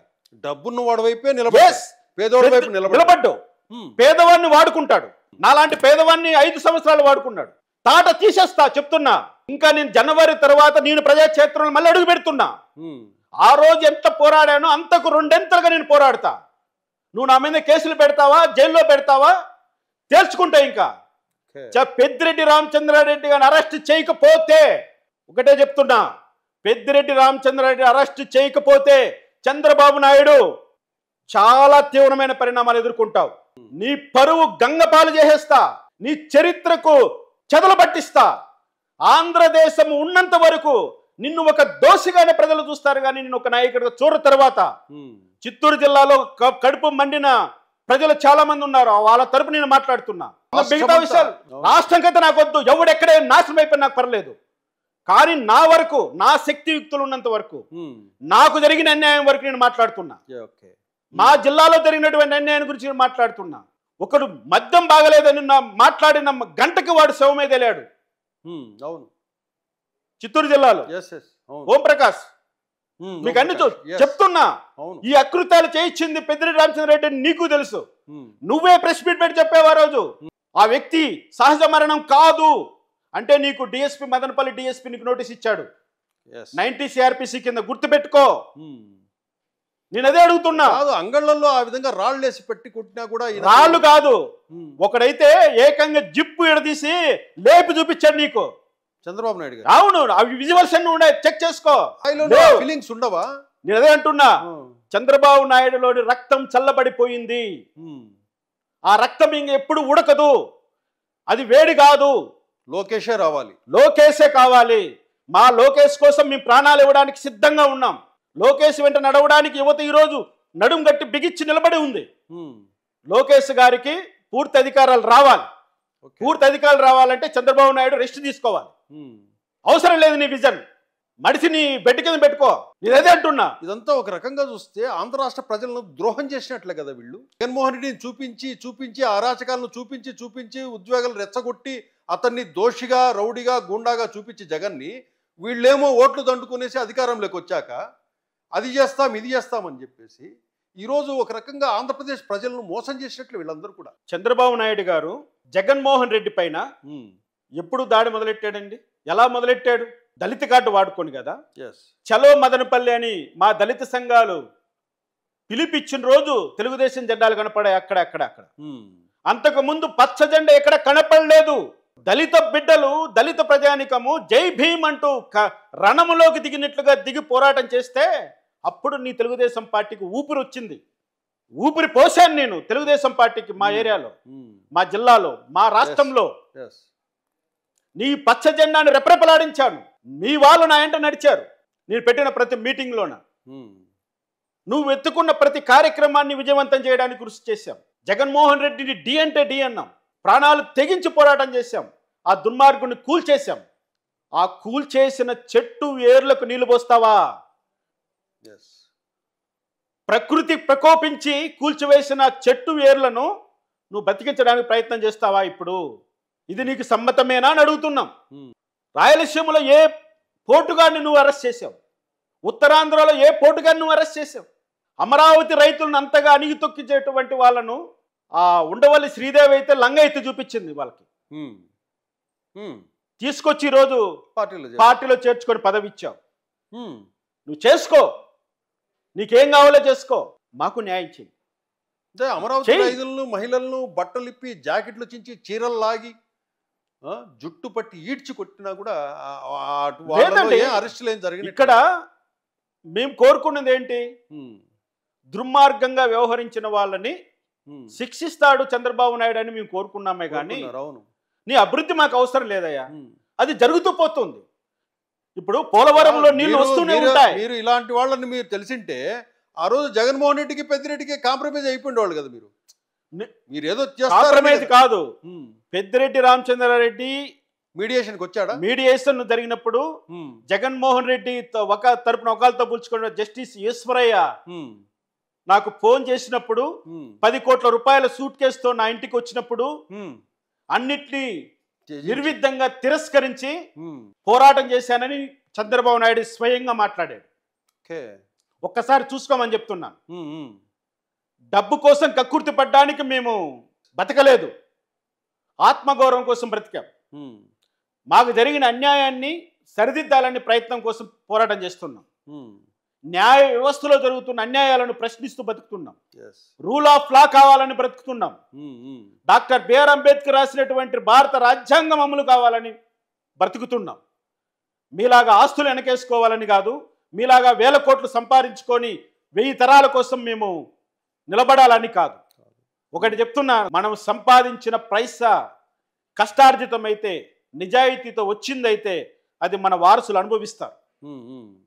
అదే దుర్మార్గంగానో ఒకరిని చంపి సంపాదించిందో ఒకరిని తొక్కి సంపాదించిందో అన్యాయంగా కట్టిన మూటలైతే మన వారసులే దాన్ని గంగపాలు చేస్తారు. ఇప్పుడు రామకృష్ణ గారు, ఒకవేళ మీకు ఈ విషయంలో న్యాయం చేయలేదు, కూటమి ప్రభుత్వం పెద్దిరెడ్డి రామచంద్రారెడ్డి అరెస్ట్ చేయకుండా వదిలేసింది అనుకుందాం.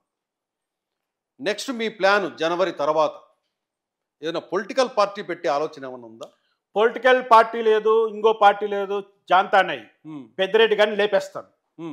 ఎస్, కాపాడుకోమని చంద్రబాబు నాయుడు ఛాలెంజ్ చేస్తున్నా. పెద్దిరెడ్డి కాపాడుకో. నువ్వు నీ ప్రభుత్వం ఉన్న లోపల 5 సంవత్సరాల ఎలక్షన్స్ నోటిఫికేషన్ వచ్చే లోపల ఏదో ఒక నువ్వు పెద్దిరెడ్డి రామచంద్రారెడ్డిని కానీ అరెస్ట్ చేయకపోతే నేనే పెద్దిరెడ్డిని లేపి పానుక్తా. ఏం చేస్తారో చేసుకోండి. వదిలిపెట్టేది మాత్రం లేదు. వదిలిపెట్టను, వదిలిపెట్టే సమస్య లేదు.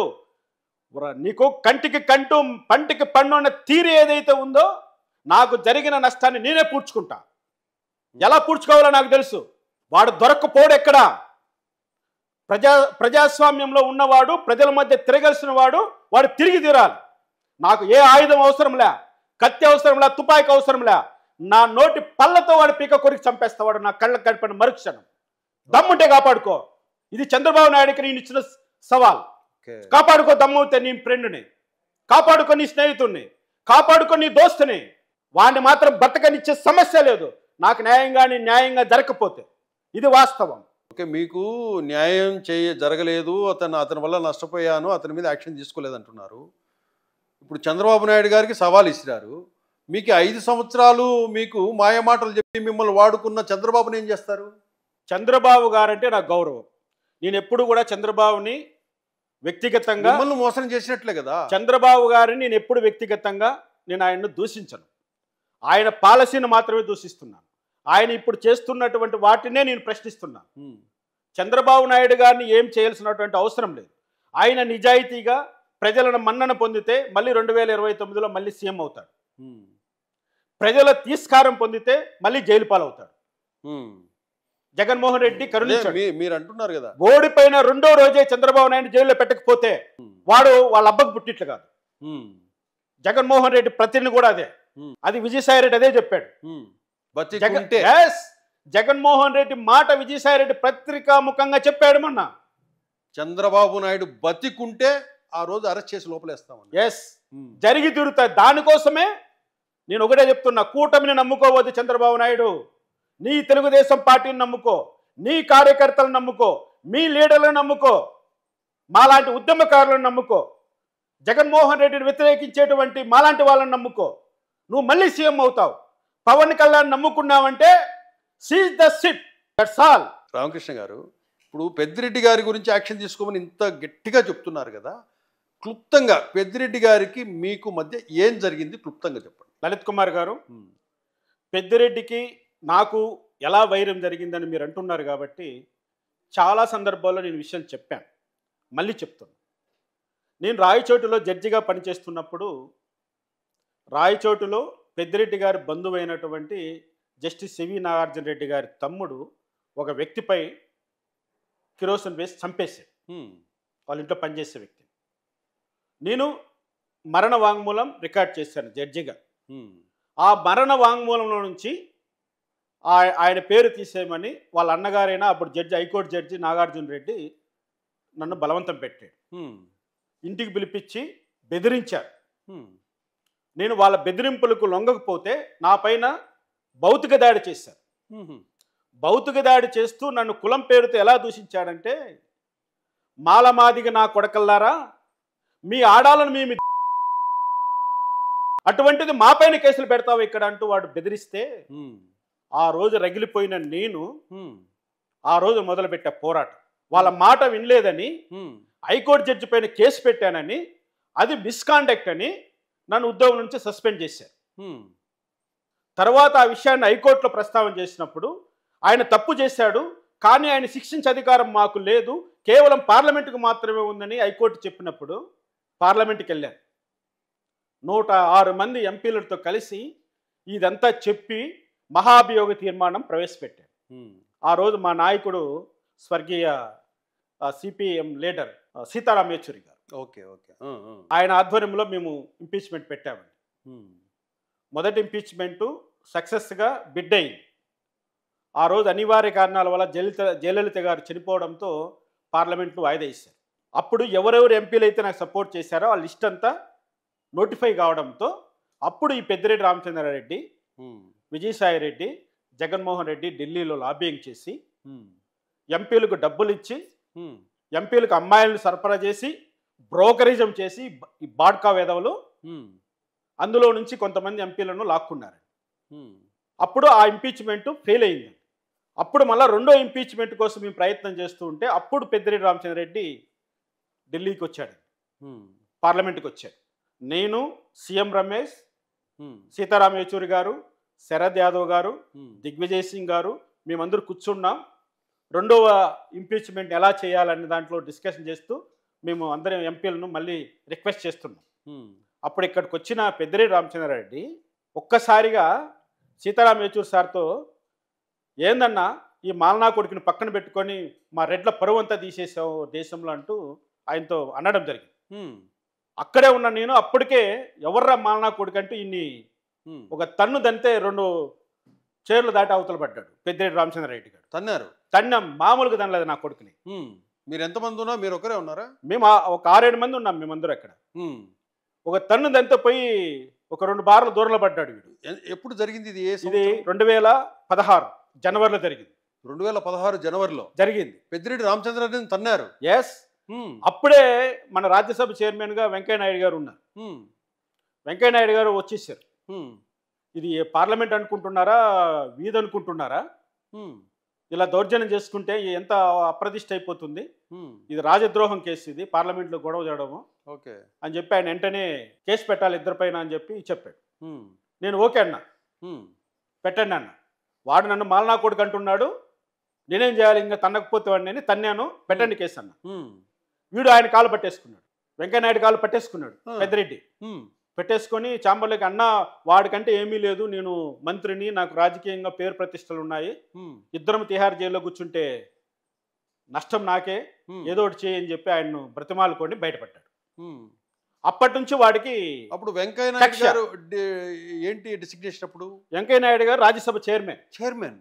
రాజ్యసభలోనే నేను ఇంపీచ్మెంట్ ఒక కంప్లైంట్ రాసి కంప్లైంట్ ఇచ్చింటే ఆ రోజు తిహార్ జైల్లో పెద్దిరెడ్డి గారు, ఇద్దరం నేను కూడా ఉండేవాడిని. నేను సిద్ధపడ్డాను, ఎందుకంటే నాకు జరిగిన అన్యాయము ఏదో రూపంలో పరిష్కరించబడ్డాలి. అంటే ఇప్పుడు పెద్దిరెడ్డి రామచంద్రారెడ్డికి మీ మీద కోపం ఎందుకంటే అక్కడ మొదలైంది.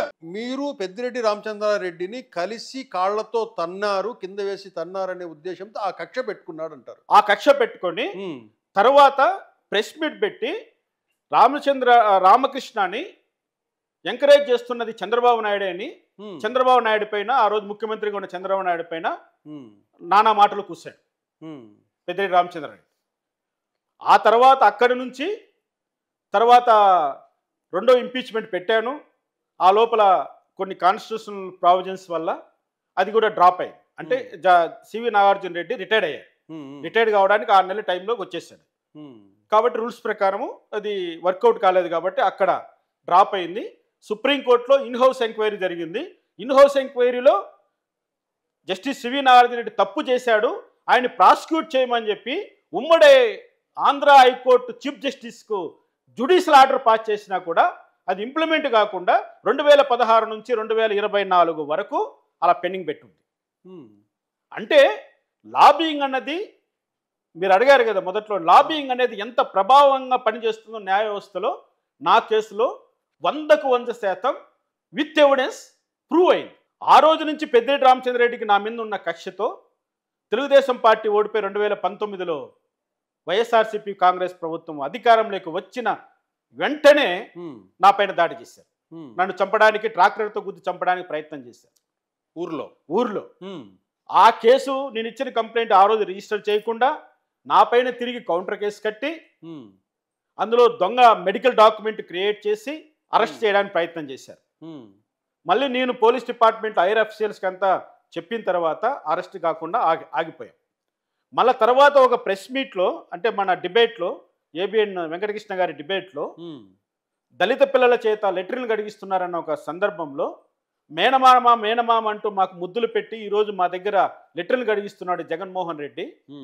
ఆ రోజు మహాభారతంలో మేనమామ కృష్ణుడు ఎలా చంపాడో ఈ మేనమామను ఏ కృష్ణుడు చంపుతాడన్న ఒక్క మాటను ఆధారం చేసుకొని రాజద్రోహం కేసు పెట్టి 62 రోజులు జైల్లో పెట్టారు. వరుసగా 4-5 క్రిమినల్ కేసులు కట్టారు, ఎఫ్ఐఆర్లు చేశారు, తిరిగి మళ్ళీ జైలుకి పంపించారు. మా ఇంటి పైన మా కాలేజీని మోయించారు. మా అసలు ఎంత ఒక సోషల్ బాయ్కాట్ చేశారు నన్ను ఊర్లో.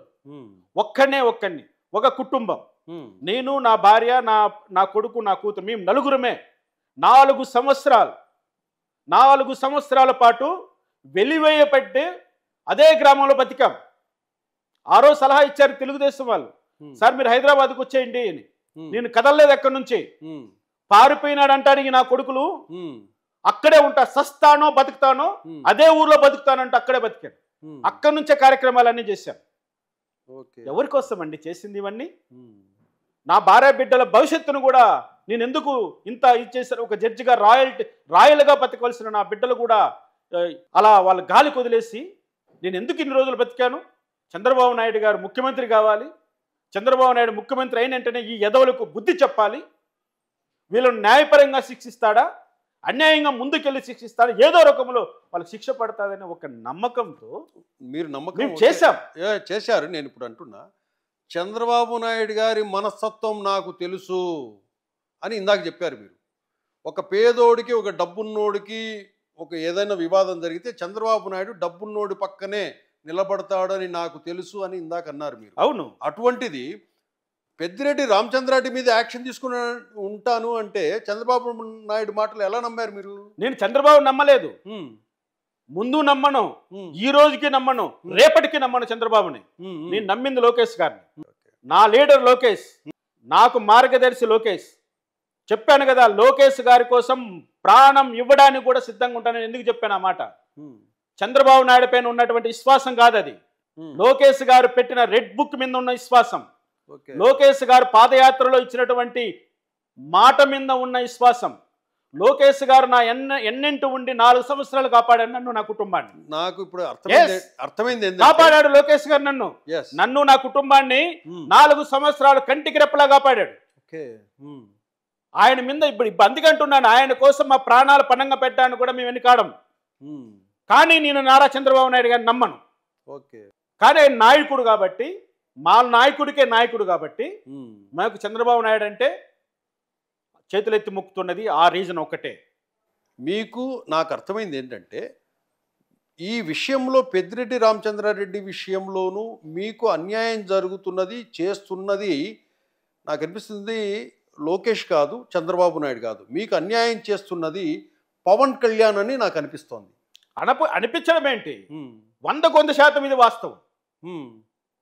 పవన్ కళ్యాణ్ వాళ్ళ అన్న చిరంజీవి ఈ పెద్దిరెడ్డితో ములాఖత్ అయిపోయి పెద్దిరెడ్డి దగ్గర డబ్బు తీసేసుకొని పెద్దిరెడ్డిని అన్ని కేసుల నుంచి కాపాడుతూ ఉన్నది పవన్ కళ్యాణే. వీళ్ళకు ప్రొటెక్షన్. ఇప్పుడు ఎందుకు? పవన్ కళ్యాణ్ రాబోయే రోజుల్లో సీఎం కావాలి. ఆయన సీఎం కావడానికి కావలసినంత శక్తియుక్తులు లేవు. దాన్ని రాయలసీమ నుంచి ఒక బలమైనటువంటి సామాజిక వర్గం ఉన్నటువంటి నాయకుడు బీజేపీలో చేరబోతున్నాడు. తద్వారా తన కళ నెరవేర్చుకోవడానికి ఆయన ప్రయత్నం చేస్తున్నాడు. ఇప్పుడు అందరూ అంటున్నారు పవన్ కళ్యాణ్ మధ్య చంద్రబాబు నాయుడు మధ్య వైసీపీ వాళ్ళు తంటాలు పెట్టడానికి చూస్తున్నారని పెద్దవాళ్ళందరూ స్టేట్మెంట్లు ఇస్తున్నారు. వెనక్కి తీసుకోండి అయ్యా పెద్ద మనుషులారా స్టేట్మెంట్లన్నీ. జగన్ రావాల్సిన అవసరం లేదు, ఇక్కడ అంతా మాయే. జగన్మోహన్ రెడ్డి మేమిద్దరి మధ్య పెట్టాల్సిన అవసరం లేదు. ఆల్రెడీ మీ స్నేహితుడు విచ్చుకత్తులతో మిమ్మల్ని కౌలు ఇచ్చుకున్నాడు. చాలా కార్టూన్లు ఉంటాయి, చూసుకోండి వెనక్కిపోయి. అంటే వీళ్ళు పవన్ కళ్యాణ్, చంద్రబాబు నాయుడు, లోకేష్ తక్కువ అంచనా వేశారు అనుకోవాలన్నా? పవన్ కళ్యాణ్ లోకేష్ గారిని తక్కువ అంచనా వేయడం కాదు కదా, ఆయన ఒక నాయకుడిగా కూడా ఆయన గుర్తించట్లేదు. 6 నెలల నుంచి కూటమి ప్రభుత్వంలో చాలా జరుగుతున్నాయి. ఏనాడైనా పవన్ కళ్యాణ్ నారా లోకేష్ చేస్తున్న మంచి పనిని కానీ, నారా లోకేష్ గారు తీసుకుంటున్న నిర్ణయాలను కానీ సమర్థించాడా? ఒక్క మాట లేదు. నారా లోకేష్ గారు రాబోయే కాలంలో కాబోయే మంచి నాయకుడు అని ఒక్క మాట వచ్చిందా? లేదు. చంద్రబాబు నాయుడు గారే మళ్ళీ సీఎం అంటారు. చంద్రబాబు నాయుడు గారిని సీఎం చేయడానికి నీ సపోర్ట్ చేస్తానంటున్నావు. చంద్రబాబు నాయుడు గారి వయసు ఎంత? ఆయన మహా అంటే 2 సంవత్సరాల్లో 3 సంవత్సరాల్లో ఆయన ఆరోగ్యంగా తిరగలుగుతాడు.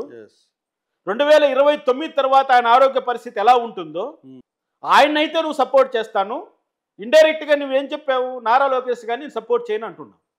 మా తెలుగుదేశం పార్టీలో ఉన్న లీడర్ని మేము ముఖ్యమంత్రి కావాలని మేము కోరుకుంటాం, కానీ పక్క పార్టీలో వచ్చినటువంటి నేను ముఖ్యమంత్రి చేయడానికి మేమెందుకు చేస్తామనుకో నువ్వు అనుకుంటావు. నువ్వు నారా లోకేష్ గారి గురించి ఇంతవరకు ఒక్క మాట మాట్లాడలేదు.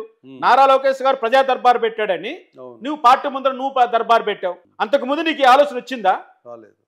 కాపీ కొట్టావు. సరే, మంచి పని చెయ్యి, మేము దాన్ని కాదనట్లేదే.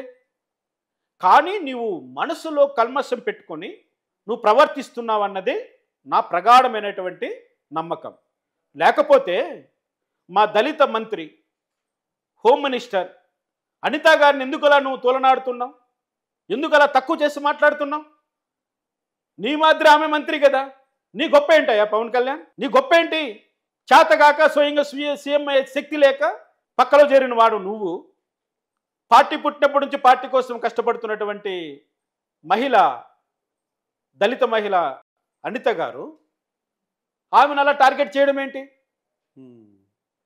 ఇంకో ప్రశ్న, మీ నాగబాబు గారు ఏమి చించిపోయారని ఆయనకి ఈరోజు మంత్రి పదవి ఇప్పిస్తున్నా బలవంతం చేసి, బ్లాక్మెయిల్ చేసి. ఒక్కటి చెప్పు. నేను ఒకటంట, జబర్దస్త్లో ఉన్న జడ్జి రోజా మంత్రి అయింది, అదే జబర్దస్త్లో ఉన్నటువంటి నాగబాబు ఎందుకు మంత్రి కాదని ఫిలాసఫీనా? చెయ్యి.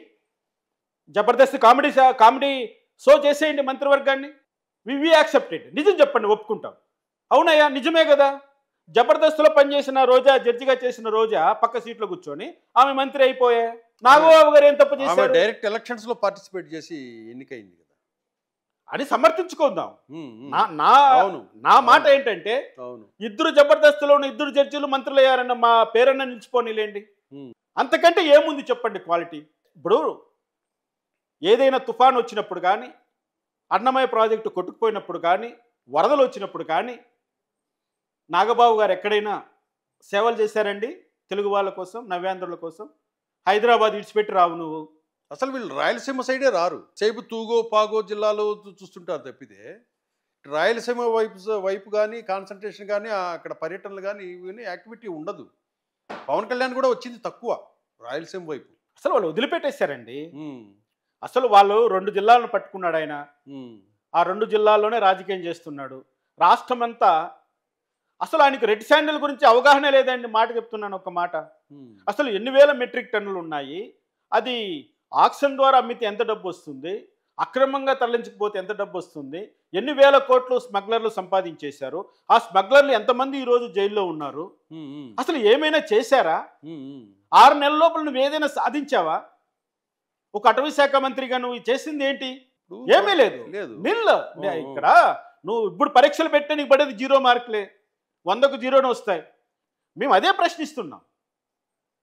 మీరు ఏదో అది ఎట్లా ఉందంటే చూడ్డానికి కూడా ప్రజలకి ఇలా బంధంను చూస్తుంటే అతి చంద్రబాబు నాయుడు గారికి పవన్ కళ్యాణ్ మధ్య బంధము అతిగా కనపడుతుంది మాకు. అది ఒక షోలాగా కనపడుతుంది, ఒక సినిమాలాగా కనపడుతుంది, రియాలిటీ లేదు. అది ప్రజలకు అర్థమైపోయింది అప్పుడే. మేము అదే అడుగుతున్నాం. మేము మీకు మీ ఆస్తులు మాకు రాసి ఇమ్మని అడగట్లేదు, మీ మంత్రి పదవులు మాకు ఇమ్మని అడగట్లేదు, ఎమ్మెల్యే సీట్లు అడగట్లేదు, ఎంపీ సీట్లు అడగట్లేదు, చైర్మన్ పదవులు అడగట్లేదు, నేనేం అడగట్లేదు. అరే నన్ను నా కుటుంబాన్ని ఇంతగా వేధించినటువంటి పెద్దిరెడ్డి రామచంద్రరెడ్డిని అరెస్ట్ చేస్తారా చేయరా, అతని పైన న్యాయపరమైన చర్యలు తీసుకుంటారా లేదా, అక్కడి వరకు బాగుంది. అక్కడి వరకు అడుగుతున్నా. అక్కడి వరకు బాగుంది. ఇదే మా నాయకుడు లోకేష్ అని మీరు అంటున్నారు. లోకేష్ను పెద్దిరెడ్డి విషయం చెబితే ఒక మెసేజ్ పెట్టాడు, పవన్ కళ్యాణ్ అడ్డుకుంటున్నాడు అన్నప్పుడు ఇదే లోకేష్ మీకోసము పవన్ కళ్యాణ్తో ఫైట్ చేయొచ్చు కదా. లేదండి ఇది మా రామకృష్ణ గారికి సంబంధించింది, ఇమ్మీడియట్గా పెద్దిరెడ్డి గారిని అరెస్ట్ చేయాల్సిందే, దయచేసి దీంట్లో మీరు ఇన్వాల్వ్ కావద్దని మీ లోకేష్ ఎందుకు అడగలేకపోయాడు? మిత్రధర్మం. కూటమి ప్రభుత్వం ధర్మం పాటిస్తోంది, అందులో తెలుగుదేశం మాత్రమే ధర్మం పాటిస్తుంది. కానీ అక్కడ మీరు ఎవరైతే ఒక అభిమానినికి ద్రోహము మోసం చేస్తున్నాడని మీ లోకేష్ కనిపించాలి కదా. మిత్రధర్మం అని మీకు అన్యాయం చేయకూడదు కదా లోకేష్. మీ నాయకుడు మీ వైపు పోరాడాలి కదా. వాస్తవమే. మీ నాయకుడు, మీరు ఏదైతే మా నాయకుడు అని మీరు అంత గట్టిగా చెప్తున్నారు రామకృష్ణ గారు, అటువంటి లోకేష్ పవన్ కళ్యాణ్ దీంట్లో ఇన్వాల్వ్ అయ్యేటప్పుడు అన్నా మీరు దీంట్లో ఇన్వాల్వ్ కావద్దండి, 5 సంవత్సరాలుగా రామకృష్ణ గారు పోరాడుతున్నారు, ఇదొక్కటి వదిలేయండి, అతను నా మీద ఎంతో నమ్మకం పెట్టుకున్నాడు, తక్షణం నేను రామచంద్రారెడ్డిని ఈ కేసులో అరెస్ట్ చేసి నేను లోపల వేయాల్సిందే, మీరు ఇన్వాల్వ్ కావద్దని మీ నాయకుడు ఎందుకు చెప్పలేదు? చెప్పాడేమో, కనుక ఈ టైంకి అరెస్ట్ జరిగి ఉండాలి కదా. జరిగి ఉండాలి, జరగబోతుందేమో, వెయిట్ చేద్దాం, ఇంకా కొద్ది రోజులు వెయిట్ చేద్దాం. నేను అంటున్నదే అదే. నేనేమంటున్నాను, రేపో మాపో అరెస్ట్ చేయమని నేను అడగట్లే. 5 సంవత్సరాలు వెయిట్ చేస్తా, నెక్స్ట్ 2029 ఎలక్షన్స్ నోటిఫికేషన్ వచ్చే వరకు వెయిట్ చేస్తా. ఆ తరువాతనే చంద్రబాబు నాయుడు గారిని కానీ, నారా లోకేష్ గారిని కానీ, పవన్ కళ్యాణ్ గారిని కానీ చాకిరేవు పెట్టి ఉతికారేస్తా. అంటే చాకిరేవు పెట్టి ఉతికి ఆరేయకపోతే నేను మళ్ళా మా అబ్బకు అమ్మకు పుట్టినవాడిని కాదు. ఎవ్వడికి భయపడను, నారా లోకేష్కు భయపడను, చంద్రబాబు నాయుడుకు భయపడను, పవన్ కళ్యాణ్కు భయపడను, సెంటర్లో ఉన్న నీ మిత్రులకు కూడా భయపడను. ఎలా ఉంటుందంటే యుద్ధము చెప్పాను కదా అప్పుడే, చాలా చాలా తీవ్రంగా ఉంటుంది. ఈ 5 సంవత్సరాలు మీరు ఎలా బలపడతారో నేను ఆ విధంగా బలపడతాను. నా శక్తియుక్తులు నేను తీసుకుంటాను వెనకాల, నా ప్రయత్నం నేను చేస్తాను, వదిలిపెట్టనేడా. ఈ రోజు నుంచి కామ్గా ఉండట్లే నేను వ్యవస్థను బిల్డప్ చేస్తున్నాను, బాధితులందరినీ ఏకం చేస్తున్నాను, బాధితుల పక్షాన పోరాటం చేస్తున్నాను. రేపో మాపో నా న్యాయమూర్తి ఉద్యోగానికి రాజీనామా చేసి కోర్టు వేసుకొని హైకోర్టులో నిలబడి పోరాటం చేస్తాను. ఖచ్చితంగా రేపు ఎలక్షన్ నోటిఫికేషన్ వచ్చే లోపల పెద్దిరెడ్డిని గారిని అరెస్ట్ చేయకపోతే మిమ్మల్ని కూడా వదిలిపెట్టే ప్రశ్నే లేదు. నాయకుడు లేదు, వినాయకుడు లేదు. అన్యాయం చేసిన వాడు ఎవడైనా మా చేతనైనట్లుగా నేను చెప్తున్నాను కదా, చట్టము తన పని తను చేయకపోతే నా వ్యక్తిగతంగా నేను చేస్తా, వ్యక్తిగతంగా చేస్తా. చస్తానో బతుకుతానో ఐ డోంట్ కేర్. నేను ఒక మానవ బాంబుని, నేను నా శరీరంలోనే బాంబులు ఉన్నాయి. ఒక మానవ బాంబులాగా మారి సర్వనాశనం చేస్తాను, కానీ వాడిని మాత్రం వదిలిపెట్టను. ఇది వాస్తవం. రామకృష్ణ గారు,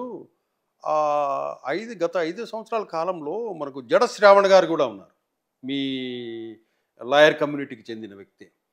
ఆయన అప్పటి వరకు టీడీపీకి జనసేనకు సంబంధించి మద్దతుగానే చేసుకుంటూ జగన్మోహన్ రెడ్డి అరాచకాల మీద బాగా క్వశ్చన్ చేసి మాట్లాడేవాడు. కానీ ఎందుకో చివరి సమయంలో ఆయన ప్లేట్ మార్చేసి పార్టీ పెట్టేసుకునేసి డైరెక్ట్గా వీళ్ళని అటాక్ చేయడం మొదలుపెట్టాడు.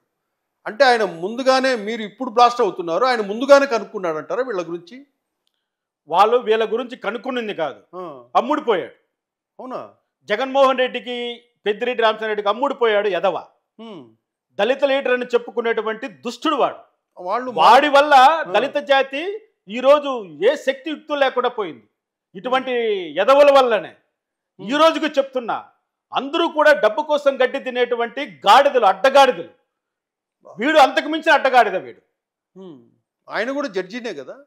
వాడు జడ్జినే, నాలాగా జడ్జిగా సెలెక్ట్ అయిన వాడే. అంబేద్కర్ పుణ్యమా అంటూ నాలాగా బెంచ్ మీద కూర్చొని తీర్పులు ఇచ్చిన వాడే. చివరకు జస్టిస్ సివి నాగార్జున రెడ్డి సంఖ నాకి, నేను యుద్ధం చేస్తుంటే వాడి సంఖ నాకి వానికి సపోర్టుగా ఆ రోజు రాజీనామా చేసి బయట వచ్చాడు.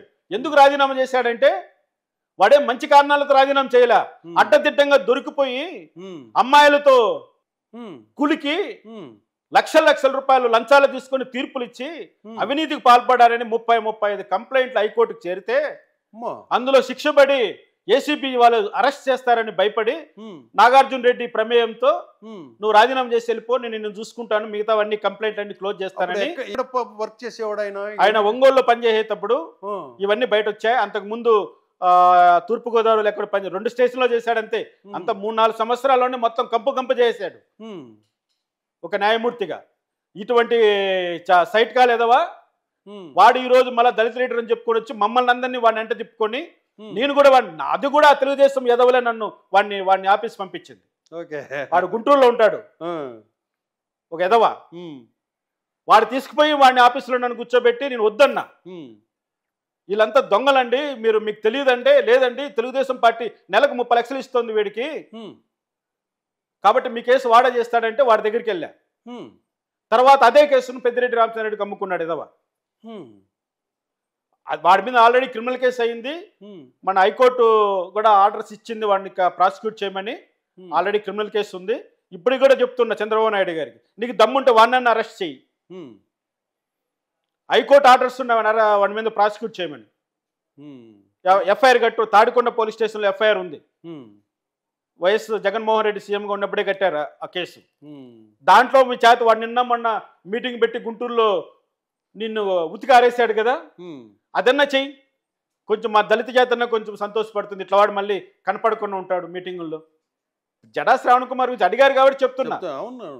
ఎందుకంటే ఇటువంటి ఎదవల గురించి ఎవరు కూడా పెద్దగా పట్టించుకోరండి. వాళ్ళు ఏదో పనులు చేసుకుంటా ఉంటే వీళ్ళు, ఎందుకంటే వాడు 2 రకాలుగా ఉపయోగపడతాడు. ఇప్పుడు జగన్మోహన్ రెడ్డి కూడా ఉపయోగపడ్డాడు, నీకు ఉపయోగపడ్డాడు.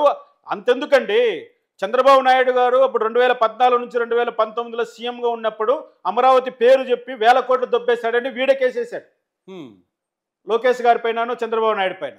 అటువంటి వాడిని సంకనెక్కించుకున్నాం. వాడు లాస్ట్లో సంఘ దిగిపోయి నీకే లేనిపోని మాట్లాడినాడు. కాకపోతే వాడు బతికెంతలేండి, 412 ఓట్లు వచ్చినట్టు మిమ్మల్ని ఏం చేయగలుగుతాడు? అది ఓట్ల సంగతి పక్కన పెడదాం, కానీ మీ పద్ధతి ఏంటి నేను అడుగుతున్నా.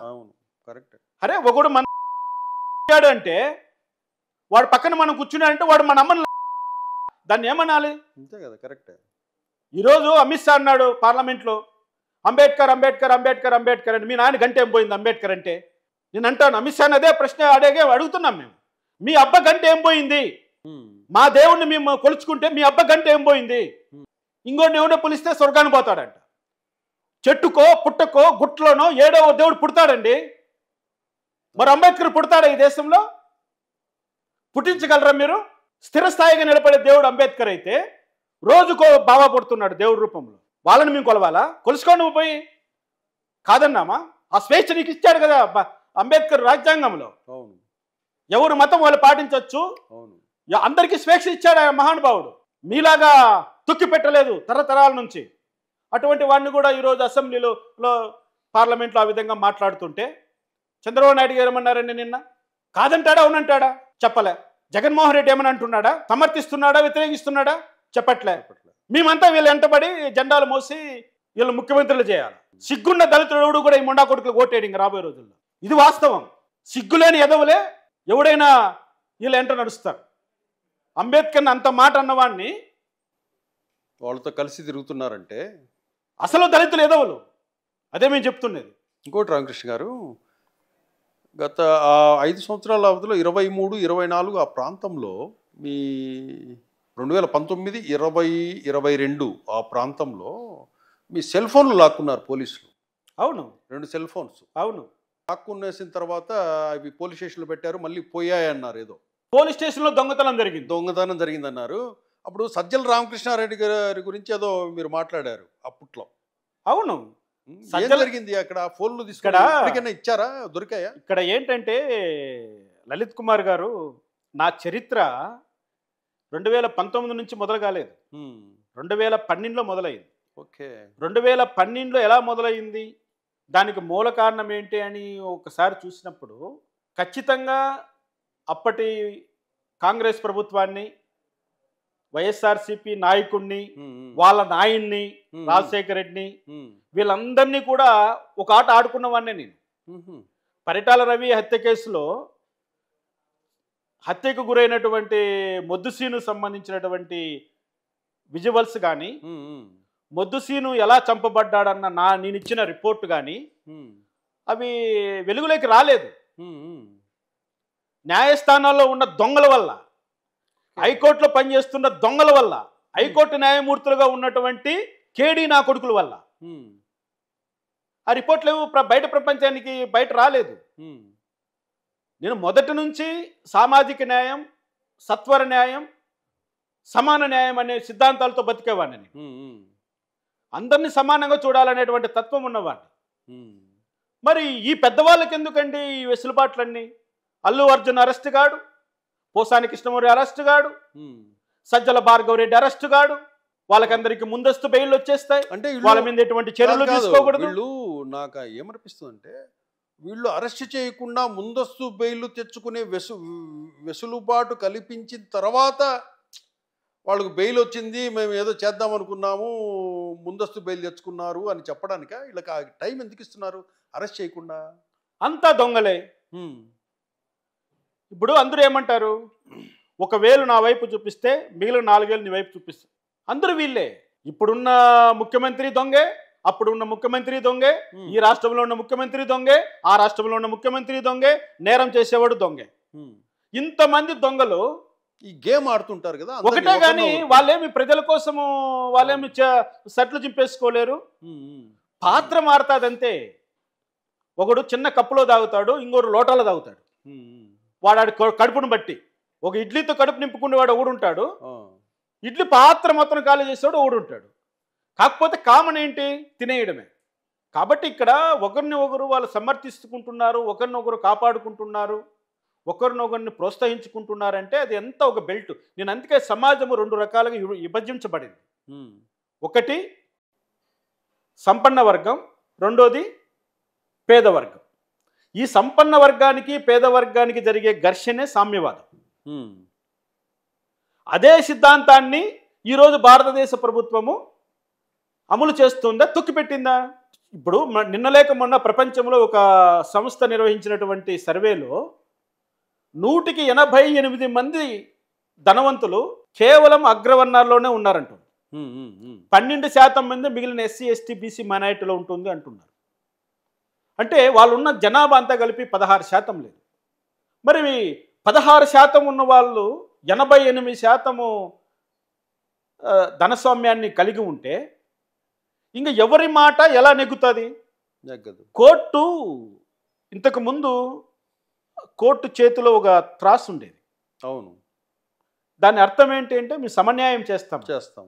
సమన్యాయము కనపడుతుందా? నిన్న తీర్పు ఇచ్చి ఈరోజు రిటైర్డ్ అయిన జడ్జి ఎంపీకి వెళ్తున్నారు, గవర్నర్లు అయిపోతున్నారు. ఇదెక్కడి న్యాయం అండి? రామకృష్ణ గారు, మొన్న మీ నాయకుడు లోకేష్ దగ్గరికి విజయసాయిరెడ్డికి సంబంధించిన బాధితుడు ఒక ఆయన తన భార్యకు కడుపు చేశాడు, ఆ బిడ్డ ఎవరో తేల్చండి అని లోకేష్ గారిని చర్యలు తీసుకోమని వచ్చేంత వరకు వచ్చాడంటే అసలు మీ ప్రభుత్వం పనిచేస్తుందా, పనిచేయటం లేదా? ఆ బిడ్డ ఎవరో నాకు చెప్పండి, DNA టెస్ట్ చేసి విజయసాయిరెడ్డి బిడ్డనా, నా బిడ్డనా అని చెప్పి మొత్తుకుంటుంటే ఇంతవరకు ఈ కూటమి ప్రభుత్వము యాక్షన్ తీసుకోలేదంటే ఏమనుకోవాలి దీన్ని? లలిత్ కుమార్ గారు, చట్టాలు చాలా రకాలు. కొన్ని చట్టాల్లో ప్రభుత్వం బాధ్యత వస్తుంది, కొన్ని చట్టాలకు వ్యక్తిగతమైనటువంటి బాధ్యత వహిస్తారు, కొన్ని చట్టాలు సంస్థాగతంగా బాధ్యత వహించవలసినటువంటి చట్టాలు మన భారతదేశంలో ఉన్నాయి. ఈ పర్టికులర్ ఏదైతే మీరు మదన్ మోహన్ గురించి చెప్పారో, ఎండోమెంట్ శాంతి గురించి కానీ మదన్ మోహన్ గురించి కానీ, ఈ పర్టికులర్ కేసులో ఆమె చెప్పింది ఈ అబ్బాయి నీకు పుట్టలేదు. ఎవరికి? మదన్ మోహన్కు పుట్టలేదు. మదన్ మోహన్ అనే వ్యక్తికి ఈ అబ్బాయి పుట్టలేదని అమ్మాయి చెప్పింది. ఇంకా ఎవరికి పుట్టారని ఇతను క్వశ్చన్ చేస్తున్నాడు. అమ్మాయికి ఎవరెవరితో అక్రమ సంబంధాలు ఉన్నాయా అన్న కోణంలో విచారణ చేయవలసినటువంటి బాధ్యత ప్రభుత్వానికి లేదు. ఓకే. స్త్రీకి ఆ స్వేచ్ఛ ఉంది. కానీ పెళ్ళైన స్త్రీ తన భర్త జీవించి ఉండంగా, తన వివాహము అమల్లో ఉండంగా వేరే వ్యక్తితో సంబంధం పెట్టుకోవడం, శారీరక సంబంధం పెట్టుకోవడం చట్టరీత్యా నేరం. ఇక్కడ మదన్ మోహన్ చట్టరీత్యా చేయవలసిన విధంగా చేస్తున్నాడా, కేవలం అల్లరి మాత్రమే చేస్తున్నాడని ఒకసారి చూస్తే ఆయన అల్లరి చేస్తున్నాడు. చట్టాన్ని ఆయన గౌరవించట్లే. నువ్వు చట్టపరంగా నువ్వు చేయాల్సినటువంటి పనులు చేయట్లే. ఇప్పుడు లోకేష్ గారు మాత్రం ఏం చేస్తారు? ఓకే, ఆమెను బలవంతంగా తీసుకెళ్ళి DNA టెస్ట్కు చేయించడానికి ఆయన ఆర్డర్స్ వేస్తాడా? చేయడానికి లేదు కదా. కాబట్టి మదన్ మోహన్ లాంటి బాధితులు చాలామంది నారా లోకేష్ గారిని ప్రతి ఒక్కరు కలుస్తున్నారు. ఆయన మ్యాక్సిమం 199 సమస్యలు పరిష్కరిస్తున్నాడని నేను భావిస్తున్నాను. ఎందుకంటే నేను కూడా మా ఏరియాకి సంబంధించిన చాలా అంశాలు ఆయన దృష్టికి తీసుకెళ్ళాం. వెంటనే దానికి పరిష్కారం లభించింది. వెంటనే. ఓకే, ఆగట్లేదండి. ఎంత స్పీడ్ చేస్తున్నాడు అంత స్పీడ్గా చేస్తున్నాడు. చేయవలసినవన్నీ చేస్తున్నాడు. కానీ ఇక్కడ విజయసాయి రెడ్డిని కాపాడే వ్యక్తులు ఉండగా నారా లోకేష్ గారు ఏం చేస్తారండి?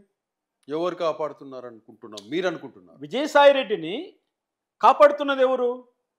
పవన్ కళ్యాణ్. ఎవరు కాపాడుతున్నారు మీరే ఊహించుకోండి. అటువంటి విజయసాయి రెడ్డిని మదన్ మోహన్ లాంటి ఒక సామాన్య ఉద్యోగి ఏం చేయగలుగుతాడు? ఇప్పుడు నేను ఒక జడ్జిగా ఉంటూ ఒక high court judge CV Nagarjuna Reddy పైన 14 సంవత్సరాల నుంచి యుద్ధం చేస్తుంటే ఏమీ చేయలేకపోతున్నా. అన్ని ఆధారాలు ఉన్నాయి. డాక్యుమెంటరీ ఎవిడెన్స్ ఉంది, ఓరల్ ఎవిడెన్స్ ఉంది, వీడియోస్ ఉన్నాయి. Everything is available as per the law. ఏమి చేయలేకపోతున్నావు? బొచ్చు కూడా పీకలేకపోతున్నావు. న్యాయ వ్యవస్థ మీద లేదు. అంటే నేను అదే అంటున్నా, న్యాయ వ్యవస్థన, న్యాయమూర్తుల ఎవరు ఈ పాపానికి ఒడిగడుతున్నారు? అదే రామకృష్ణ గారు, ఒక జడ్జికే న్యాయస్థానంలో న్యాయ వ్యవస్థలో దిక్కు లేకపోతే మాలాంటి వాళ్ళకి, చిన్న చిన్న వాళ్ళకంతా ఇంక ఎవరు దిక్కు? ప్రభుత్వాలు చూస్తే ఇట్లున్నాయి, న్యాయ వ్యవస్థలు చూస్తే అట్లున్నాయి. మీలాంటి జడ్జిలకే న్యాయం జరగకపోతే మాలాంటి వాళ్ళు మేమైపోవాలి? నెక్స్ట్ ఈ దేశంలో ఉండాలా వద్దా? ఆలోచించుకోండి. నేను అదే అంటున్నా, ఆలోచించుకొని నిర్ణయం తీసుకొని ఓటేయండి. ఓకే, ఎవరికి ఓటేసినా అందరూ దొంగలైనప్పుడు ఓటేసి ఏం చేస్తాం మేము? ఒకటి చేయాలి. ఎందుకంటే ఈ వ్యవస్థను ఎట్లా మనం బాగుపరచలేము.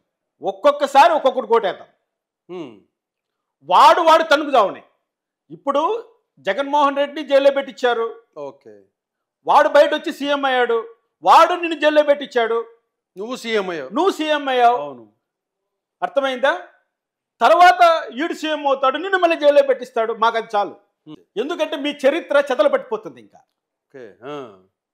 రాబోయే తరాలన్నీ కూడా నేను ఎలా గుర్తుపెట్టుకుంటా అంటే, ఖైదీ నెంబర్ 6093 అని ఎలా చెప్పగలుగుతున్నామో, రేపు పొద్దున చరిత్ర కూడా మిమ్మల్ని గొప్పగా ఊహించుకోదు. ఇంకా చంద్రబాబు నాయుడు పేరెత్తాను ఇట్లా విజనరీ, 2020 హైటెక్ నిర్మాత, సెల్ ఫోన్ కనిపెట్టాడు, శాస్త్రీయంగా డెవలప్ చేశాడు, అన్ని పదాలు పక్కన పోయి రాజమండ్రి జైల్లో 52 రోజులు ఉన్నాడు అని గుర్తుపెట్టుకునే రోజులు దగ్గరలో వచ్చేస్తాయి. అదే కోరుకుందాం. ఇంకా కంటిన్యూస్గా ఎవరికి అబ్సల్యూట్ పవర్స్ ఇవ్వకూడదు. 164 సీట్లు అవసరం ఆ కూటమికి. అవును, అది తగ్గాలి రాష్ట్రంలో. మనం ఏం చేయలేమనుకోవడం తప్పండి. అంటే బోటాబోటి మెజార్టీగా పెట్టి వాళ్ళు పడితే తప్ప, డబ్బున్నవాడు నిలబడితే తప్ప న్యాయస్థానాలు మాలాంటి వాళ్ళను కేర్ చేయి.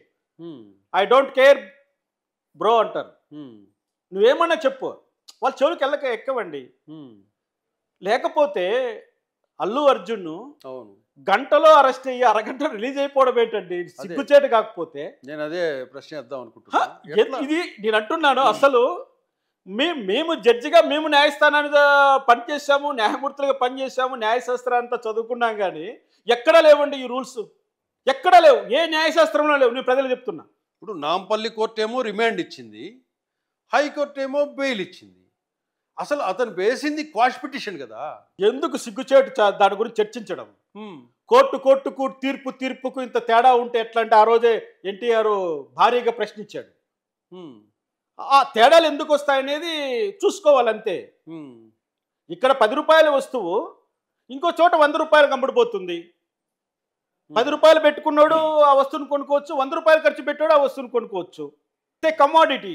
ఇప్పుడు రామకృష్ణ గారు ఇంకోటి ఏంటంటే, ఈ అల్లు అర్జున్ కేసు విషయంలో అల్లు అర్జున్కు శిక్ష పడుతుందని మీరు భావిస్తారా? వాడు పుష్ప తగ్గేది ఎలా అంటాడా? ఎందుకంటే 1000 కోట్లు డబ్బులున్నాడు. 10,000 కోట్లు పోతే పోతాయి, మళ్ళీ సంపాదించుకుంటా. వాడు సినిమాలు పెట్టాడు గుణశేఖర్, రే 1 కేజీ బంగారం ఎత్తుకెళ్ళిపో మళ్ళీ కొనుక్కుంటా. ఓకే. 10 కోట్ల డబ్బు తీసుకెళ్ళిపో సంపాదించుకుంటా, నా గుండెరా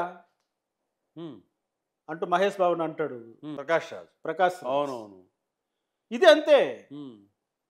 ఆయన హీరోయిజం అది, ఆయన యాటిట్యూడ్. నా యాటిట్యూడ్ నువ్వు ఎలా బందీ చేస్తావు? విచిత్రంగా కొన్ని కథలు బయట వచ్చాయండి. పప్పన్నం పెట్టారు, దొండగా వేపుడు పెట్టారు. కనీసము దాని వైపు ఆయన కన్నెత్తి చూసింటాడండి? మీరు పెట్టే పురుగులన్నం వైపు. నేను 62 రోజులు జైల్లో ఉన్నాను గారు చెప్తున్నా. పురుగులన్నం అండి, దొడ్డు బియ్యము కలుపుకొని తీసుకుంటే ముక్కులోకి వాసన వస్తుంది కానీ నోటి రుచి రాదండి. అది జైల్లో పెట్టే కూడా ఆ విధంగా ఉంటుంది. మేము తిన్నాం, బతకాలి కదా. జడ్జిగా రిమాండ్ బ్యారెక్ లో ఉంటారు, ఓకేనా? మీరు ఉండింది సపరేట్ ఏమి ఇవ్వరు కదా మీకు? ఎవరికి రిమాండ్ బ్యారెక్ లో ఉన్నప్పుడు రిమాండ్ లో ఉన్న వాళ్ళల్లో మీతో పాటి చిన్న చిన్న దొంగతనాలు చేసిన వాళ్ళు, రౌడీలు, గుండాలు, మర్డర్లు చేసిన వాళ్ళంతా ఉంటారు ఆ బ్యారెక్ లో. అవును. వాళ్ళతో పాటే కలిసి ఉన్నారా సార్ మీరు? కలిసే ఉన్నాం. వాళ్ళతో మిమ్మల్ని మీరు జడ్జి అని తెలిసిందా వాళ్ళకి? తెలుసు అందరికీ. ఎందుకంటే అక్కడ ఒక టీవీ ఉంటుందండి. అవును. న్యూస్ పేపర్లు ఇస్తారు ఖచ్చితంగా. అంటే వాళ్ళు ఫస్ట్ చేసేది ఏంటంటే, ఒక మీకు అనుభవం చెప్పాలి కాబట్టి చెప్పండి. నేను ఇంతవరకు ఎక్కడ చెప్పలే, మీరు అడుగుతున్నారు చెప్తున్నా. జైల్లో అనుభవం కూడా చెప్పాలి. మేము వెళ్ళిన వెంటనే ఫస్ట్ చూసేది ఇతను ఎవరు, దొంగతనం చేసి వచ్చాడా, రేప్ చేసి వచ్చాడా, మర్డర్ చేసి వచ్చాడా, లేకపోతే ఇంకేంటి అనేది తోటి ఖైదీలకంతా ఒక ఉత్సాహం ఉంటుంది. అవును. జైలర్కి ఉంటుంది, ఆడ పనిచేసే స్టాఫ్కి ఉంటుంది. ఎస్, మొదట్లోనే జడ్జి గారు రిమాండ్కి వస్తున్నారు అని ఇంటిమేషన్ ఉంటుంది. ఆయన ఏం చేశాడు? లంచం తీసుకొని పట్టుబడ్డా, లేకపోతే తన దగ్గర పనిచేసే అమ్మాయిని రేప్ చేశాడా, అవును, లేకపోతే 100 కోట్ల ఆస్తి కూడా పెట్టాడా, అది చూస్తారు. రెండో పాయింట్. మూడో పాయింట్, నేను అక్కడికి వెళ్ళేసరికి నన్ను హీరోలాగా చూశారు స్టాఫ్ కాను చందురు జైల్లో. సార్ బాధపడకండి, సార్ బాధపడకండి అంటే అప్పుడు వాళ్ళు కనుక్కున్నారు. సార్ బాధపడకండి సార్, దొంగనా కొడుకులు అందరూ వచ్చిపోతుంటారు ఇక్కడికి, మీలాంటి వాళ్ళు కూడా రావాలి. అప్పుడు ఆ జైలర్ మీతో మాట్లాడారా? మీలాంటి వాళ్ళు కూడా రావాలి సార్, మీరు బాధపడకండి. ఎందుకంటే మీరు అన్యాయాన్ని ప్రశ్నించారు కాబట్టి మీరు ఇక్కడికి వచ్చారు. ఆ రోజుల్లో స్వతంత్రం కోసం త్యాగాలు చేసిన వాళ్ళు చాలా మంది చనిపోయిన వాళ్ళు, జైలుకి వెళ్ళిన వాళ్ళు. అవును. అందులో మా తాతగారు కూడా ఉన్నారు జైలుకి వెళ్ళిన వాళ్ళు. బహుశా ఆ రక్తమే నన్ను ఈ విధంగా తయారు చేసిందేమో అనుకుంటున్నాను. ఇట్లా వాళ్ళంతా త్యాగధనులయ్యారు, త్యాగ పురుషులయ్యారు, దేశభక్తులయ్యారు. మనము దేశభక్తులమే. మనం ఎవరి కోసం ప్రశ్నించాం? సమాజం కోసం ప్రశ్నించాం, అన్యాయాన్ని ప్రశ్నించాం. ఆ రోజు పరాయి వాడు పరిపాలిస్తున్నాడు, ఈ రోజు మనోడే పరిపాలిస్తున్నాడు, మనోడు అన్యాయాన్ని మనం ప్రశ్నిస్తున్నాం. కాబట్టి మేము కూడా దేశభక్తులమే. జైలుకి వెళ్ళినా దేశభక్తునే. నేను చాలా బాగా చూసుకున్నారు.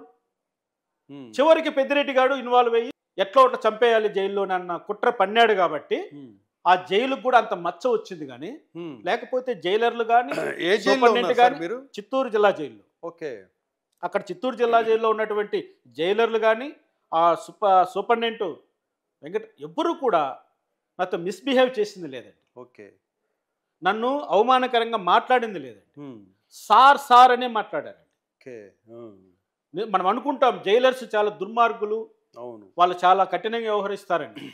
లేదండి, అసలు వాళ్ళు మర్యాదగానే ప్రవర్తించారు. వాళ్ళు అంటారు, సార్ బయట కథలు వేరు, కానీ ఒకటి మాత్రం నిజం, పొలిటీషియన్స్ వచ్చినప్పుడు, బాగా డబ్బున్నవాడు వచ్చినప్పుడు మేము వారి పట్ల ప్రత్యేకంగానే ప్రవర్తిస్తాం. ఓకే, అంతేలేండి. వాళ్ళకు సదుపాయాలు కలగజేస్తాం. ఎందుకంటే వాళ్ళు ఈ బతకలేరు కాబట్టి. చంద్రబాబు నాయుడు గారికి కానీ స్పెషల్ ట్రీట్మెంట్ కానీ అక్కడ ఇవ్వకుండా ఉంటే 2 రోజులు చంద్రబాబు నాయుడు గారు బతికుండడండి. ఆ జైలు తిండి తిని ఉండింటే, ఆ జైల్లో ఉన్న లెట్రిన్, అదే లెట్రిన్ ఆయన వాడి ఉండింటే, అదే చాప అదే రగ్గు ఆయన వాడి ఉండింటే 2 రోజులు కూడా చంద్రబాబు నాయుడు గారు ఊపిరి పీల్చుకొని ఉండరండి. ఇది 100% వాస్తవం. ఖచ్చితంగా చంద్రబాబు నాయుడు గారికి రాజమండ్రి జైల్లో రాచ మర్యాదలు జరిగి ఉంటాయి. అందుకనే ఆ జైలు సూపరింటెండెంట్ని ఆయన టచ్ చేయలేదు. ఇప్పుడు కూడా నేను పెట్టిన జైల్లో ఉన్న సూపరింటెండెంట్ ఏడ కనపడినా దండం పెడతా. మాకు ఊపిరి పోస్తారు వాళ్ళు ఆ టైంలో. అవును. వాళ్ళు మాకు సహకారం చేయకపోతే ఆ వాతావరణం నుంచి ఈ వాతావరణంలో ఉన్న వాళ్ళము ఒక్కరోజు కూడా బతకలేమండి. మేమేం హార్డ్ కోర్ క్రిమినల్స్ కాదు. అవును. మాకు అనుభవం ఉండదు. అవును, వాస్తవం అండి. ఆ పక్క నుంచి వచ్చే కంపు సామాన్య మానవుడు ఎవరు బతకాలనిపించిందండి. సుసైడ్ చేసుకొని చచ్చిపోదామనిపిస్తుందండి. అంత దరిద్రంగా మెయింటెనెన్స్. వాళ్ళకు చాలా తక్కువ ఇస్తారు మెయింటెనెన్స్. 14 రూపాయలు బడ్జెట్ ఒక వ్యక్తికి రోజుకి. 14 రూపాయలు. 14 రూపాయలు. దాంట్లో టిఫిన్, దాంట్లో లంచ్, దాన్నే రాత్రి డిన్నరు, దాంట్లోనే టీ, దాంట్లోనే న్యూస్ పేపర్, అన్నీ కలుపుకొని ఒక ఖైదీకి ఇచ్చే ఖర్చు 14 రూపాయలు పర్ డే. ఎలా మెయింటైన్ చేయగలుగుతామండి వ్యవస్థల్ని? అందుకనే ఇప్పటికంట జగన్మోహన్ రెడ్డికి చెర్లపల్లి జైల్లో కానీ చెంచులగూడ జైల్లో కానీ జరిగిన రాచమర్యాదల గురించి మాట్లాడుకున్నా, నేను జైల్లో ఉన్నప్పుడు నాకు జరిగిన ట్రీట్మెంట్ గురించి మాట్లాడాలన్నా, చంద్రబాబు నాయుడు గారు రాజమండ్రి జైల్లో ఉన్నప్పుడు ఆయన జరిగిన మర్యాదల గురించి మాట్లాడాలన్నా, అధికారులు ఎవ్వరూ కూడా చెయ్యకూడని తప్పులు చేస్తారు.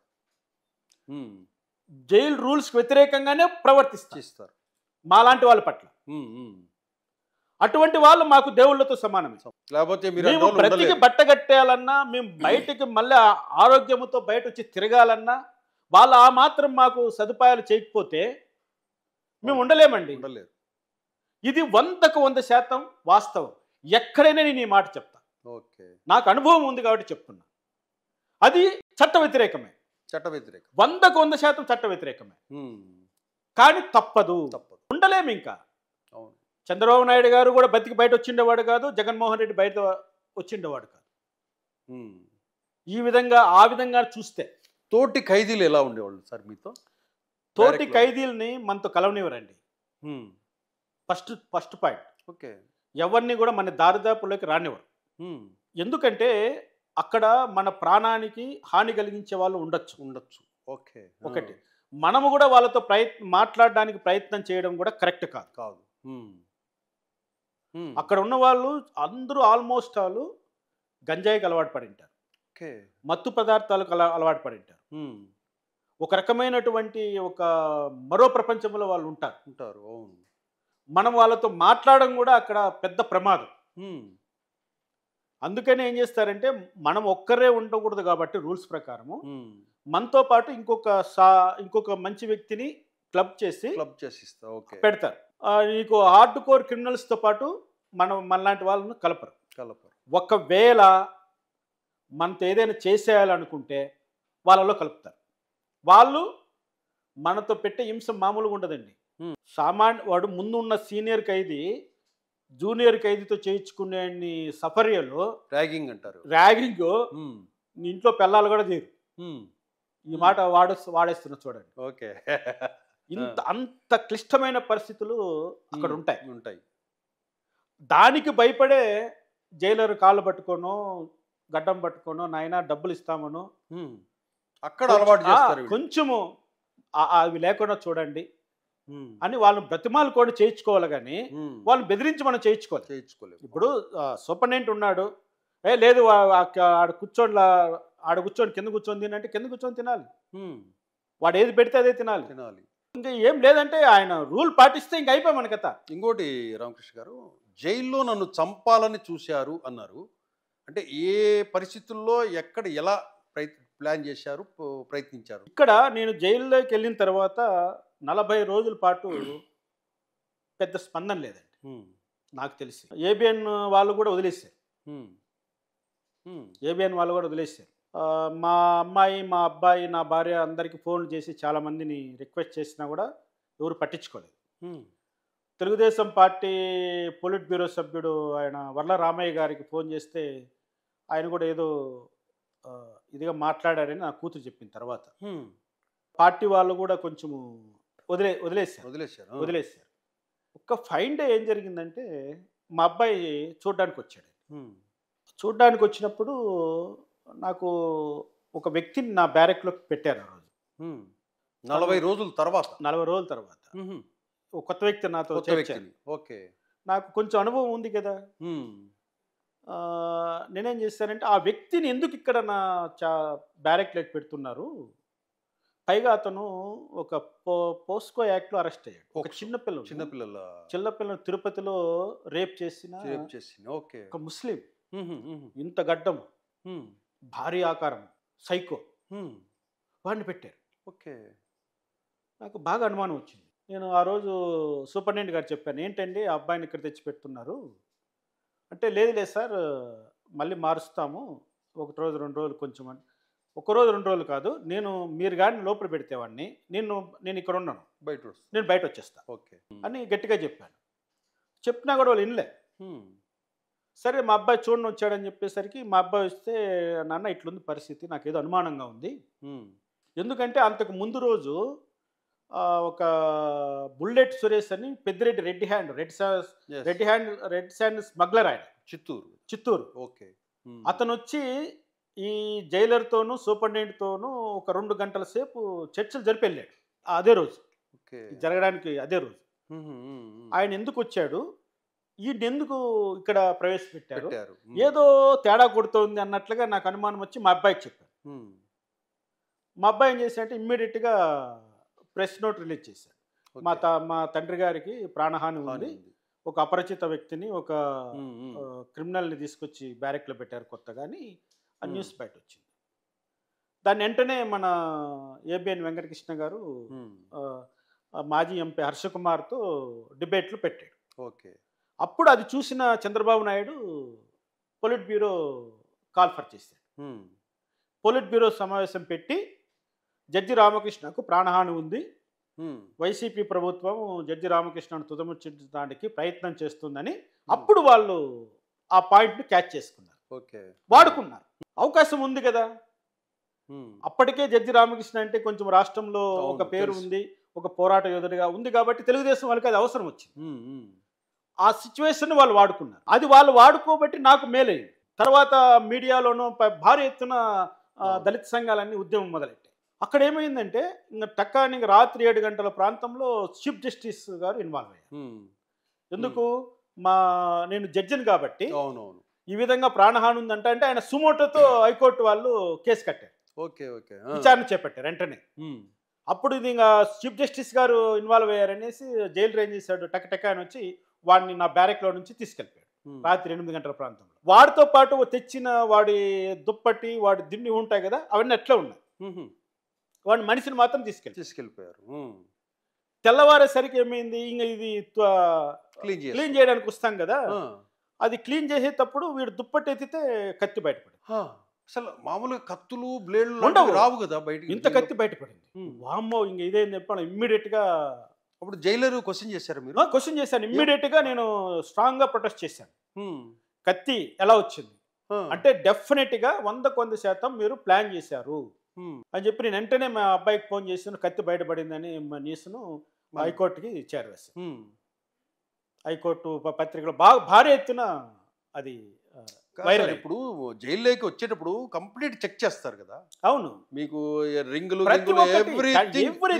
అసలు మనకున్న మొలతాను కూడా పీక్ పారేస్తారు, తీసి.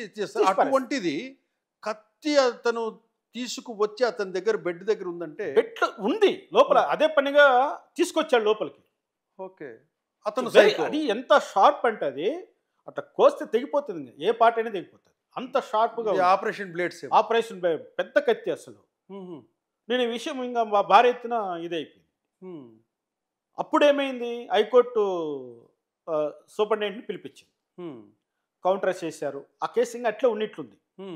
తర్వాత మళ్ళీ ఇమ్మీడియట్గా నన్ను చిత్తూరు జైలు నుంచి మీరు ఎక్కడుంటారు చెప్పండి అన్నారు. సరే పీలేరు సబ్ జైలుకి వెళ్తాను అని చెప్పి మళ్ళీ పీలేరు సబ్ జైలుకి వచ్చాను. అక్కడ నుంచి ఇమ్మీడియట్గా నన్ను ట్రాన్స్ఫర్ చేయడానికి హైకోర్టు వాళ్ళు ఆర్డర్స్ ఇచ్చారు. ఇంకా జైల్లో ఉంటే ఆయనకు రక్షణ లేదు కాబట్టి వెంటనే జైలు మార్చండి అంటే, కడప జైలు బాగుంటుంది అంటే వద్దులేండి, కడపలో అంతా పెద్ద పెద్ద రౌడీలు ఉంటారు ఆడ ఇంకంటే మళ్ళీ పీలేరు సబ్ జైలుకి వచ్చాను. మళ్ళీ పీలేరు సబ్ జైల్లో ఉండగా ఇంకా నా బెయిల్ అప్లికేషన్ మూజ్. అప్పుడు చంద్రబాబు నాయుడు గారు గట్టిగా రామకృష్ణ గారిని ఎట్లా తిరిగి బయట తీసుకురావాలి అని చెప్పేసి ఆయన కొంచెం వాళ్ళ లీగల్ టీంకి నాకు ఇచ్చాడు. మన దమ్మాలపాటి శ్రీనివాస్ గారు కేసు టేకప్ చేశారు. అంతవరకు లాయర్లు లేరు, పెద్ద పెద్ద లాయర్ లేదు. మా అబ్బాయి బాధపడుతూనే ఉన్నాడు. కింద కోర్టులో బెయిల్ డిస్మిస్ చేశారు.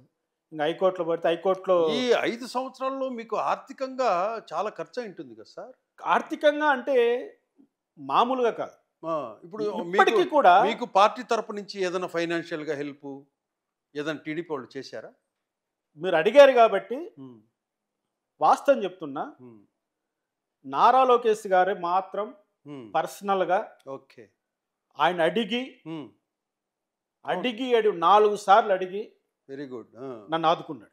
వాస్తవం ఆయనకు తెలుసు ఇంత పోరాడుతున్నారు, ఆయనకు ఉద్యోగం లేదు, జడ్జికి అవును, జాబ్ లేదు, ఫైట్ చేస్తున్నాడు, జీతం లేదు, బిడ్డలు చదువుకుంటున్నారు, కుటుంబం పోషణ ఉంది అని నారా లోకేష్ గారు మాత్రం వ్యక్తిగతంగా 4-5 సార్లు అడిగి ఏమడిగాడు సార్? అడిగి ఆయన ఏమన్నాడంటే, సార్ మీరు సభలు పెడుతున్నారు, ఒక్కొక్క సభ పెట్టాలంటే ఖచ్చితంగా 5 లక్షల నుంచి 10 లక్షలు ఖర్చు అవుతుంది. అవును, చాలా భారీగా పెట్టాను. ఆ డబ్బంతా నేను ఇస్తా, 1 లక్ష రూపాయలు ఎక్స్ట్రాగా తీసుకోండి. ఇది నేను ఓపెన్గా చెప్తున్నాను. అవును, ఆయన ఎంత మంచివాడంటే 4 లక్షలు ఖర్చు అయితే 4 లక్షలు నేను ఇస్తా, మీరు 1 లక్ష ఎక్స్ట్రాగా తీసుకోండి, మీ గురించి నాకు తెలుసు కాబట్టి అని నచ్చ చెప్పి బలవంతంగా ఆయన పర్సనల్ పిఏ అతనికి ఇంట్రెస్ట్ చేసి, సారు ఎప్పుడు ఏమడిగినా ఎంత అడిగినా రెండో మాట లేకుండా చేర్చండి, వెరీ గుడ్ అని ఇన్స్ట్రక్షన్స్ ఇచ్చి 4 సంవత్సరాలు ఆయన నన్ను కాపాడాడండి. అందుకే మీరు మా నాయకుడు. ఇప్పుడు కూడా కృతజ్ఞత. నేను ఇప్పటికి కూడా నారా లోకేష్ మా నాయకుడు నేను ఎందుకంటానంటే, నా జీవితం ఉన్నంత వరకు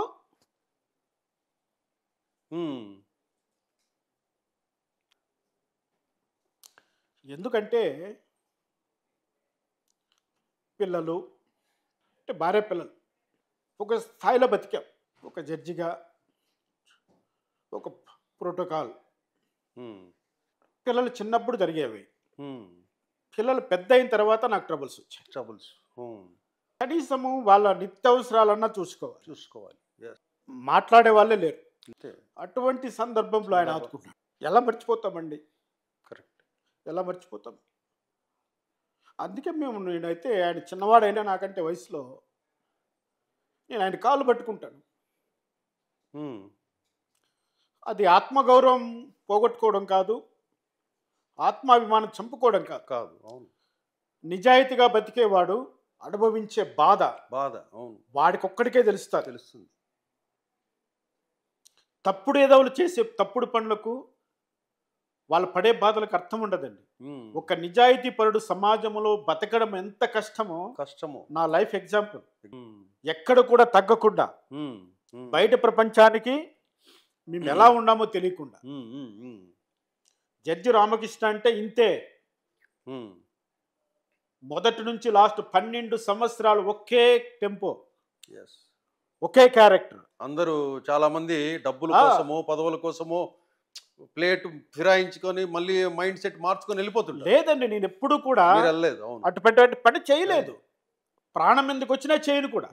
ఎందుకంటే ఒక మాట కోసం నిలబడ్డాను. లేదంటే ఈరోజు ఒక జిల్లా జడ్జి స్థాయిలో రేపు హైకోర్టు జడ్జిని అయ్యి రాయల్టీగా బతకాల్సిన నేను కష్టాలు పడాలి, నా బిడ్డల్ని కష్టాలు పాలు చేయాలని నేను అనుకోను కదా. అంతే కానీ పోరాటం అన్నది ఇన్ఎవిటబుల్ అయింది. ఆ పోరాటంలో నా కుటుంబానికి, నా పిల్లలకు, నా భార్యకి నేను అన్యాయం చేశాను, ఆ టైం అంతా వేస్ట్ చేశాను అనే బాధ మీకు ఎప్పుడన్నా కలిగిందా? చాలాసార్లు కలిగి, వాళ్ళ ఆనందాలకి వాళ్ళకి చాలాసార్లు, అసలు ప్రతిరోజు వచ్చేది ఆ భావన. నా వల్ల, నా పట్టుదల వల్ల, అవును, వీళ్ళ సమయాన్ని, వీళ్ళ ఆనందాల్ని నేను దూరం చేశాననే భావన మీకు ఎప్పుడైనా కలిగింది? నాకు జరిగిన నష్టం కంటే నేను నా బిడ్డలకు చేసిన నష్టమే ఎక్కువ. నేను చేసిన నష్టం, చాలా మంది ఇచ్చిన సలహా నేను పాటించకపోవడం, ఒక చిన్న సారీతో సర్దుకోవలసిన విషయాన్ని ఇంతవరకు లాగడం, ఉన్న ఆస్తులన్నీ పోగొట్టి ఢిల్లీలో ఆ లెవెల్లో పోరాటం చేయడం, అవన్నీ కూడా ఒక రకంగా నా మనస్సుకు ఆనందాన్ని కలిగించినా కూడా ఇంకో రకంగా నష్టం కలిగించాయి. వాడికి 700-800 కోట్లు ఆస్తిపరుడు, వాడు 500 కోట్లు ఖర్చు పెట్టడంలో పెద్ద ఇది లేదు. ఇప్పుడు మళ్ళీ ఈఆర్సీ చైర్మన్ అయ్యి మళ్ళీ 10,000 కోట్లు సంపాదించాడు. వాళ్ళు సంపాదిస్తారు, వాళ్ళకున్న నెట్వర్క్, వాళ్ళకున్న బంధుత్వాలు, వాళ్ళు ఎలా అయినా గటాన్ అయిపోతాడు. ఇప్పుడు జస్టిస్ సివి నాగార్జున నిన్నటి వరకు ఇప్పుడు ఈఆర్సీ చైర్మన్గా ఉన్నాడు. కొన్ని లక్షల కోట్ల స్కామ్ అది. కనీసం ఆయన ఒక 10,000 కోట్లు తినిండడా? ఆయన సంతకం పెడితేనే కదా ఫైల్స్ అన్నీ బయట వస్తాయి. ఇప్పుడు అవినాష్ రెడ్డికి బెయిల్ ఇచ్చిన జడ్జి తీసుకోలేదా? అల్లు అర్జున్ బెయిల్ ఇచ్చిన జడ్జి తీసుకోలేదా? చంద్రబాబు నాయుడు బెయిల్ ఇచ్చిన జడ్జి తీసుకోలేదా? చంద్రబాబును రిమాండ్ చేసిన జడ్జి తీసుకోలేదా? వాళ్ళ దగ్గర ఈరోజు 100 కోట్ల సంపద మూలుగుతోంది కదా. మా జీవితంలో మాకు అటువంటి అవకాశం వచ్చి ఉంటుంది కదా. మేము చేసింటే మేము కూడా లగ్జరీగా బతికే వాళ్ళమే కదా. మరి ఎందుకు మాకు ఈ సమాజ స్పృహ ఎందుకు వచ్చింది? మా బ్లడ్లో ఉంది అది. మేము అంబేద్కర్ని ఎంత పూజిస్తామో ఆయన రాసిన రాజ్యాంగాన్ని కూడా అంత గౌరవిస్తాం. గిర దాటాలనుకోము. నిబద్ధత ఉన్న అంబేద్కరిస్ట్ చేసే పని అది.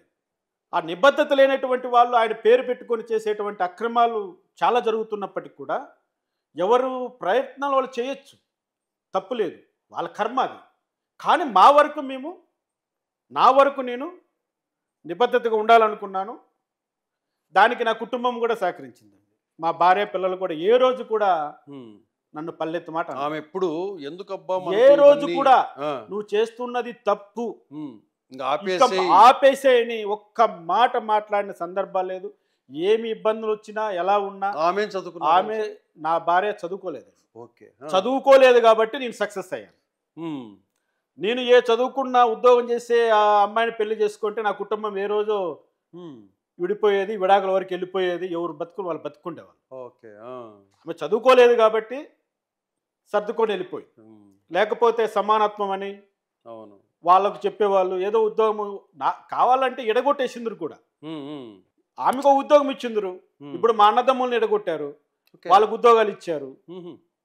వైఎస్ జగన్మోహన్ రెడ్డి ప్రభుత్వంలో నన్ను ఒంటరిని చేశారు. ఆ విధంగా కూడా ఏం పెద్ద సమస్య కాదు కదా భార్యని ఎడగొట్టడం కూడా.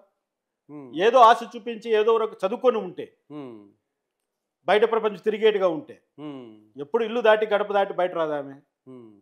కాబట్టి ఏమాత్రం నాకు ఇబ్బంది రాలేదు. ఆ భగవంతుడు అందుకే ఒకటి పోతే ఒకటి ఇస్తాడంటారు. భగవంతుడు అన్నవాడు ఒకటి నష్టపోతే ఇంకోటి ఇస్తాడు. నేను ఇది నష్టపోయినా నాకు మంచి కుటుంబాన్ని ఇచ్చాడు. ఇప్పటికీ మా అబ్బాయి నన్ను కంటికి రెప్పలాగా పడుతున్నాడు. 9వ తరగతిలో ఉన్నప్పటి నుంచి నేను ఎక్కడెళ్ళినా నాతో పాటు తన జీవితాన్ని త్యాగం చేసి తన చదువుకుంటూనే నాకు అన్ని రకాలుగా A to Z ఈరోజు మా అబ్బాయి. మీకు ఎంతమంది పిల్లలు? ఒక బాబు, ఒక పాప. అట్లా ఒకటి చెప్తున్నానండి, మాలో నిజాయితీ ఉంది, నా పోరాటంలో నిజాయితీ ఉంది. కాబట్టి అర్థం చేసుకున్న వాళ్ళు అర్థం చేసుకుంటారు, అర్థం చేసుకునే వాళ్ళతో మనకు అవసరమూ లేదు. ఇక్కడ నేను నారా లోకేష్ గారి విషయంలో ఎందుకు అంత ఎమోషనల్ అవుతానంటే, మనం బాగున్నప్పుడు చాలా మంది వస్తారు. అవును, మన చుట్టూ చాలా మంది ఉంటారు. కానీ మనం కష్టకాలంలో ఉన్నప్పుడే మనతో చేరదీసే వాళ్ళు చాలా తక్కువ మంది ఉంటారు. అవును, నన్ను కష్టకాలంలో చేరదీసిన ఏకైక వ్యక్తి నారా లోకేష్ గారు. ఈ కాలంలో ఎవరు సార్ చెప్పేవాళ్ళు? పట్టించుకోరండి, వాళ్ళకి ఏంటండి ఎంతైనా ఇవ్వు ఎంతైనా ఇవ్వు అనేవాళ్ళు ఎవరుంటారు చెప్పండి? ఏళ్ల మీద లెక్క పెట్టచ్చు. అట్లని నేను ఆయన ఇచ్చిన మాటను ఎక్కడ దుర్వినియోగం చేయలేదండి, ఎక్కడ కూడా దుర్వినియోగం చేయలేదు. అంటే నేను ఇక్కడ గమనించాల్సింది, చిన్నప్పటి నుంచి గోల్డెన్ స్పూన్తో పెరిగాడు ఎవరు? లోకేష్. గోల్డెన్ స్పూన్తో పెరిగిన వ్యక్తికి ఇలాంటి మీ సమస్యలు, మీ బాధలు, మీ పోరాటము, నీకు కుటుంబము, నీ ఖర్చులు ఇట్లా ఉంటాయని ఎవరికి చాలామంది తెలియదు, ఆ లెవెల్ పెరిగిన పిల్లలకి తెలియదు. అటువంటిది లోకేష్ మీరు ఫైట్ చేస్తున్నారు అంటే మీకు ఆ ఇన్కమ్ అనేది ఒకటి కావాలి. ఇన్కమ్మే ఇంధనము. తన కుటుంబం ఎలా పోషించుకుంటాడు, తన భార్యకు, బిడ్డలకు, తనకు ఇవన్నీ ఉంటాయి కదా అనే ఒక ఆలోచన ఏదైతే వచ్చిందో అది అప్రిషియేట్ చేయాలి లోకేష్. ఆ ఆలోచన వచ్చి మీరు లోకేష్ కంటే పెద్దవాళ్ళు, లోకేష్కు అటువంటి ఆలోచన వచ్చి మిమ్మల్ని 4-5 సార్లు నొక్కి నొక్కి అడిగి మీకు సాయం చేయమన్నాడంటే దాన్ని మనం నిజంగా అతని ఆలోచన విధానాన్ని మనం ఒకసారి అంచనా వేస్తే కనుక అది అప్రిషియేట్ చేయాల్సిందే మనం లోకేష్. 100% ఆయన రాబోయే రోజుల్లో పరిపూర్ణమైన నాయకుడండి. ఓకే. అతనిలో ఉన్న జీన్స్ స్వర్గీయ ఎన్టీ రామారావు. ఎన్టీ రామారావు గారి యొక్క మనస్తత్వం, ఎన్టీ రామారావు గారి యొక్క మంచితనం నారా లోకేష్లో ఉన్నాయి. నేను గమనించింది అదే.